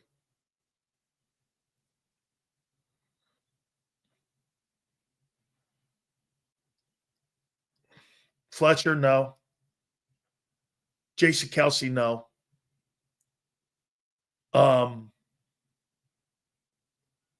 Has anybody played better than Lane Johnson in the last 25 years? I'm going to say no. He has been your best ball player. I mean, just a tremendous player. And listening to him talk, okay, I mean, he's just been the best. When that guy retires, dude, I can't think of any team in the league has better tackle play than what you guys have. Jason Peters was exceptional. Maybe Peters. Maybe. Steve, maybe Peters. Jason Peters, first ballot Hall of Famer. And Lane spoke today, and I listened to it. He talked about the culture. He just said that he believes in Stoutland so much because he was asked a question about replacing Mekhi Becton. He goes, yeah, we've had that as a revolving door there a little bit, but we have such a great culture. And we have Jeff Stoutland, one of the greatest teachers of all time. I feel completely confident we'll be okay there at that position. You know, he says he knows Kenyon Martin. Kenyon Green. He says he knows him. He's a Texas guy like him. So he kind of knows who he is. When it comes to teaching old linemen, Philadelphia is a special place. I was glad to hear this. He was asked if Howie asked his opinion on something. He says, yeah, Howie comes to me and asks me my opinion on this player, that player. What do I think? Okay. Do you know what that means to a ball player like Tyler Steen or to Trevor Keegan? That the general manager goes to him and asks, maybe it's by setup. What do you think of these guys? What do you think of the guys in the draft? He says they show him some tape. You know what that means? I'm going to go to Lane Johnson. If I'm Jack Driscoll, Mekhi Becton, if the organization goes to him and asks him for his advice on player development, which guy's coming along, which guy's not, you could bet your ass I'm the first guy to grab his bag, sit and talk with him. I'm going to be like Velcro. You're going to think I'm that guy's shadow. And I'm going to sit and watch his routine, how he prepares, how he sees film, how he takes notes, how he talks, when to talk, when not to talk, how to act, when to ask questions. That's culture. When you're a young player and you go into shitty organizations, that dynamic's not there in every place. There's not a guy you look at and go, I'm going to go to him. I told you the story before about being around Ed Too Tall Jones. I watched Ed for 2 years, and I'm sitting there watching how Ed prepared, how he studied, how he talked, when he talked. I followed him around like I was his shadow. And I asked him all kinds of questions. How do you prepare for this? I mean, what do you see there when you see that slot, that split like that? What are you suggesting? He goes, they're going to run inside. I see that split. They're going to try to come inside. He credited Jason Peters for helping him. Bro, when you got a culture like that and you can rely on players, by the way, when people walk in the building, you don't want to expose yourself that you don't know shit. How many times have you ever been on a football team? I'll use you guys here. Xander, you probably know this on a hockey team. How many times does a coach ask you, hey, we're going to do this respected play? Coach goes, you know what I'm talking about? Everybody puts their hand up. Half the room doesn't really know what he's talking about, yet they'll lie and put their hand up. I tell my wife this all the time when she's talking to her rugby team. You know, she goes, I explain it over and over to them. I go, and everybody puts their hand up and says they know what you're talking about, right? I go, all of them are lying to you. There's probably 10% that know what they're doing. That's why coaches constantly go over and over and over and over and over routine and play, because they know the players are lying to them. Nobody wants to admit they don't know what the fuck they're doing. It's okay to ask questions in Philly because you got Lane Johnson in the building. Lane, I don't want to go to Stoutland. What is he talking about here? He wants to get your head front side. I saw you in film. Every time you get your head backside, you're beat. That guy's going to make a slip and slide inside on you, and he beat the block. You got to get your head front side. How are you going to slip up into that linebacker if you're backside on him? He's going to blow the play up.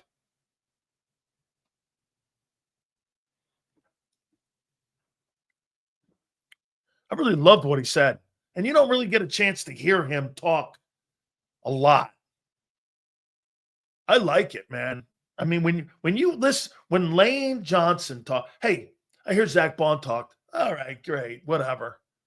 Lane Johnson talks, that's must listen to appointment setting. You know why? Bond's done it one time. This guy's done it for fucking 10 plus years.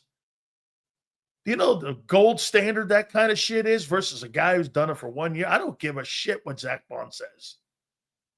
Show me, do the things that guy does. I'm not saying it's not important. I mean, who do you think I'm going to listen to? Zach Bond or that guy? I'm listening to Lane. Lane's the guy.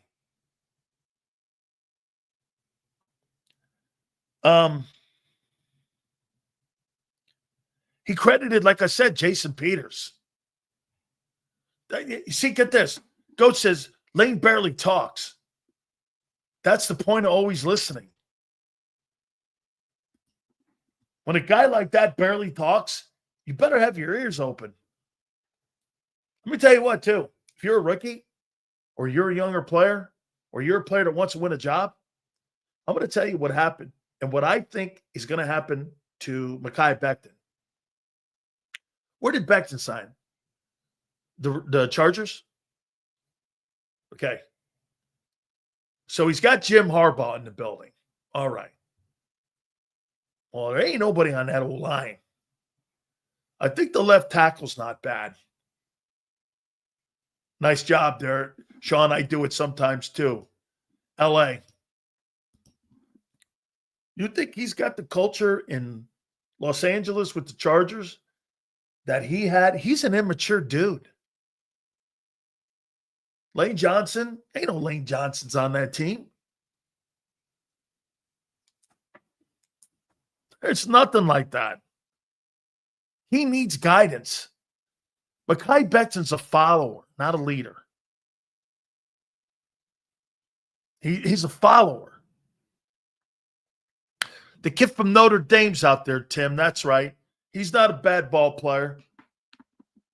Yeah, the kid from Notre Dame's out there, right? Plus, Harbaugh doesn't put up with shit. So that may help him.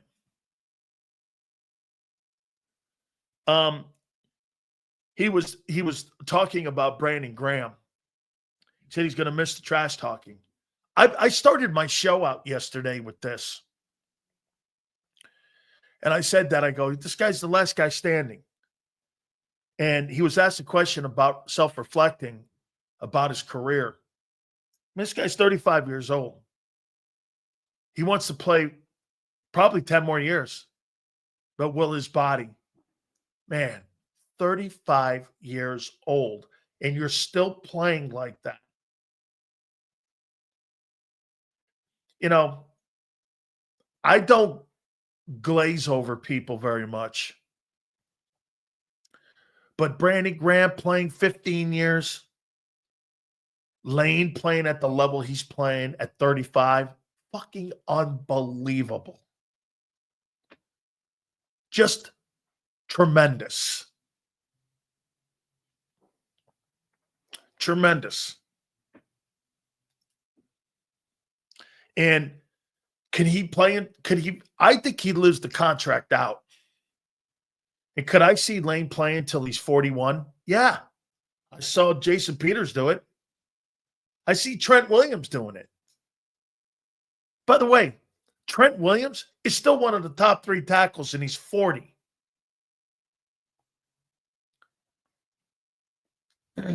Tremendous. Turned 35. He talked about how he prepares. You know, isn't that funny? The Eagles got a shitty grade by the NFLPA about how they take care of their players. I want you to think about something. Xander, think about this. How do guys like Landon Dickerson play through the pain and the injuries? And how do you have Fletcher Cox play 10 plus years? Lane Johnson, 10 plus years. Jason Kelsey, 10 plus years. And you have a shitty training staff. It contradicts itself. Most organizations don't have guys playing that long. And for you to get a grade by the NFLPA that your training staff in your training room is horseshit, well, then how are these guys playing so long? With the nutrition that they get, the caring of the players. How is that possible? I mean, you can't explain that. You know, I thought about that and I saw those grades. They got an F for the training and for the training facilities. I'm like, damn. Well, then how the fuck does a guy play 15 years? You got another guy 15 years, and he had another guy D-tackle a year before who played 13, 14 years. How's that possible? With all the sports science that goes on today, you're trying to convince me that they don't do it right in Philly? Well, shit, these guys, these guys play until they're 40. I don't think you can explain that.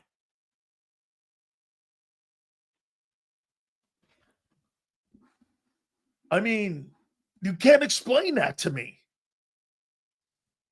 Yeah, well, the Eagles don't have really good facilities and they don't have good trainers. They don't take really great care of their players. Well, that's not what I'm saying. I mean, who wrote that survey on the longevity of play? Dude, if you're good, how long did Josh Sweat play in Philly? 7 years? I mean, it doesn't add up. Right? I mean, bad places who don't have good players. Nobody plays 15 years. Not in today's NFL. For one, get this. This is something that I've not seen either. How many years did Fletcher Cox play? Played his entire career in Philly, right? Jason Kelsey played his entire career in Philly. Lane Johnson's going to play his entire career in Philly. How many people think Dak Prescott plays his entire career in Dallas? I don't think Dallas has one football player on their team. Even the big money guys, CD, Dak, and soon to be Michael Parsons, I don't think they finished their career in Dallas. Does Nick Bosa finish his career in San Francisco? Probably not. Especially if they continue to lose. It doesn't work like this.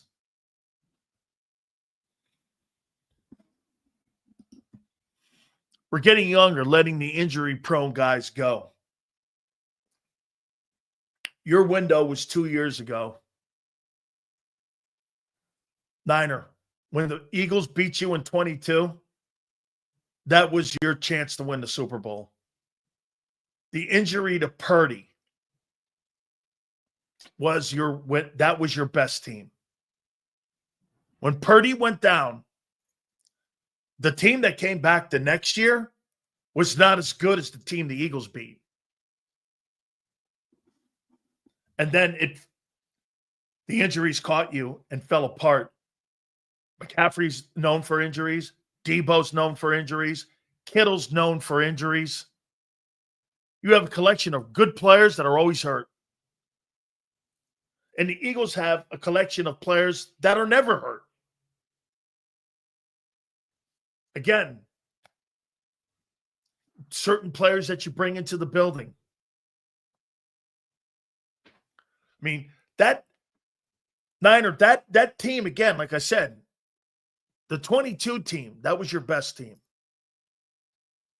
The Super Bowl where you lost in the fifth quarter, that was the second best team. Last year, it just fell apart. It just, and now again, yeah, you'll be back in 2 years. I believe that. Depending on what you're going to do here with Purdy, you're going to sign Purdy. Ayuk will probably be next to go because the kid from Florida, the reason they moved off of Debo is because they like the kid from Florida.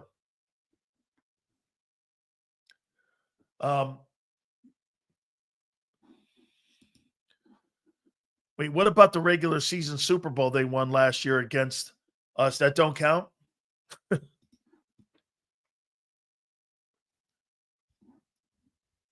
49ers had a good run. They were a good football team. But they've got to – dude, they got rid of Hufanga. They got rid of the fullback. The mistake of moving off of Armstead was awful. Eric Armstead, the kid down in Jacksonville, they should never have moved off him. It hurt their interior game, and it hurt their linebacker play. See what happens when you take one of those interior guys out of there? Fred Warner looked average this past season. That's the key we talked about with Jordan Davis today. Take Jordan Davis. Let me say this. You take Jordan Davis off that Eagle defense. I'm convinced Zach Bond goes back to being New Orleans Zach Bond. Hargrave got injured. They didn't get rid of him. They got rid of him because he's too expensive. That's why they got rid of him. Because of the money. Yeah, well, they didn't want to pay him the 20. Now he's up in Minnesota. All right. He's playing next to Jonathan Allen. We'll see how that works out. Both guys banged up all the time. They're good football players. I think Hargrave is a little overrated. I just don't think he's a very good run stopper. Jordan Davis or Jalen Carter, what? Okay, I mean, Shanahan is overrated in my mind. Gets a lot of glaze for the guy who hasn't won shit. Cooked 2 Super Bowls away, actually. Choked 2 Super Bowls away, actually.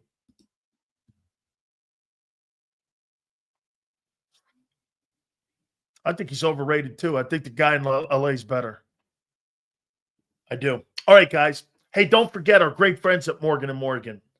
#1 injury law firm in America. With over $20 billion recovered for clients and the thousands of attorneys from coast to coast that are there for you, that will prepare your family. No matter what an insurance company comes in with a claim, they are going to fight for you. This is what they do. Told you about the family in Pennsylvania, got $26 million in recovery. The family in Florida got $12 million. If you're ever injured, please check out my friends at Morgan & Morgan. Again, easiest decision that you'll make. Go forthepeople.com/big sales or pound law 529. That's FOR, thepeople.com/big sales or pound law 529 and do me a favor. You tell them Big Sil sent you. This is Eric. When he got injured in a car accident, he called Morgan & Morgan. He not only gets a lawyer, he gets trial lawyers like Sam and Jessica who are in it to win it. He gets his own investigators with briefcases, leather ones. And if you ever have questions, our customer service folks keep things rolling. Injured? We're your army. Morgan & Morgan, America's largest injury law firm. Your financial future is on the line. Are you ready for what's next? At Leone & Company Wealth Management, we help young professionals, business owners, and pre-retirees navigate the complexities of building and protecting wealth. For young professionals, we'll help you grow your wealth, plan for your future, and make the most of your hard-earned dollars. For business owners, we provide strategies to protect your company, manage risks, and create a lasting legacy for both your business and personal wealth. For pre-retirees, we'll design a plan to secure your retirement, ensuring you can live comfortably and confidently in your next chapter. Whether you're just starting out, managing a thriving business, or preparing for retirement, we're here to help you take control of your financial future. The first consultation is on us. Get the advice you need without the cost. Let's make your financial vision a reality. Take the next step. Scan the QR code to schedule your free consultation today. And of course, go Birds.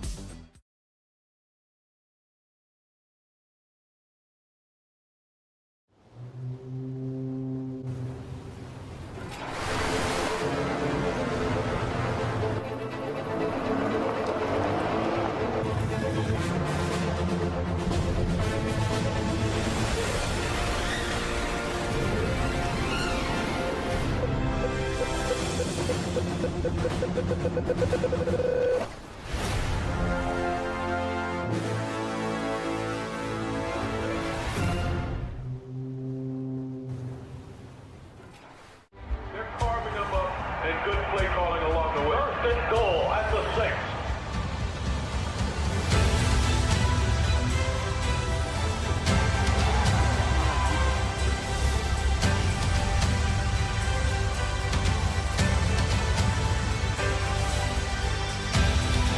On the field of life, First Trust Bank is there for you Champions on 3. 1, 2, 3. because Philadelphia dreams deserve a Philadelphia bank. In our hometown, we all look out for each other. We step up to keep our communities going strong. And at Independence Blue Cross, we're here to keep you going strong as the #1 health insurer in the region. No IBX is always looking out for you. EAGLES. Eagles.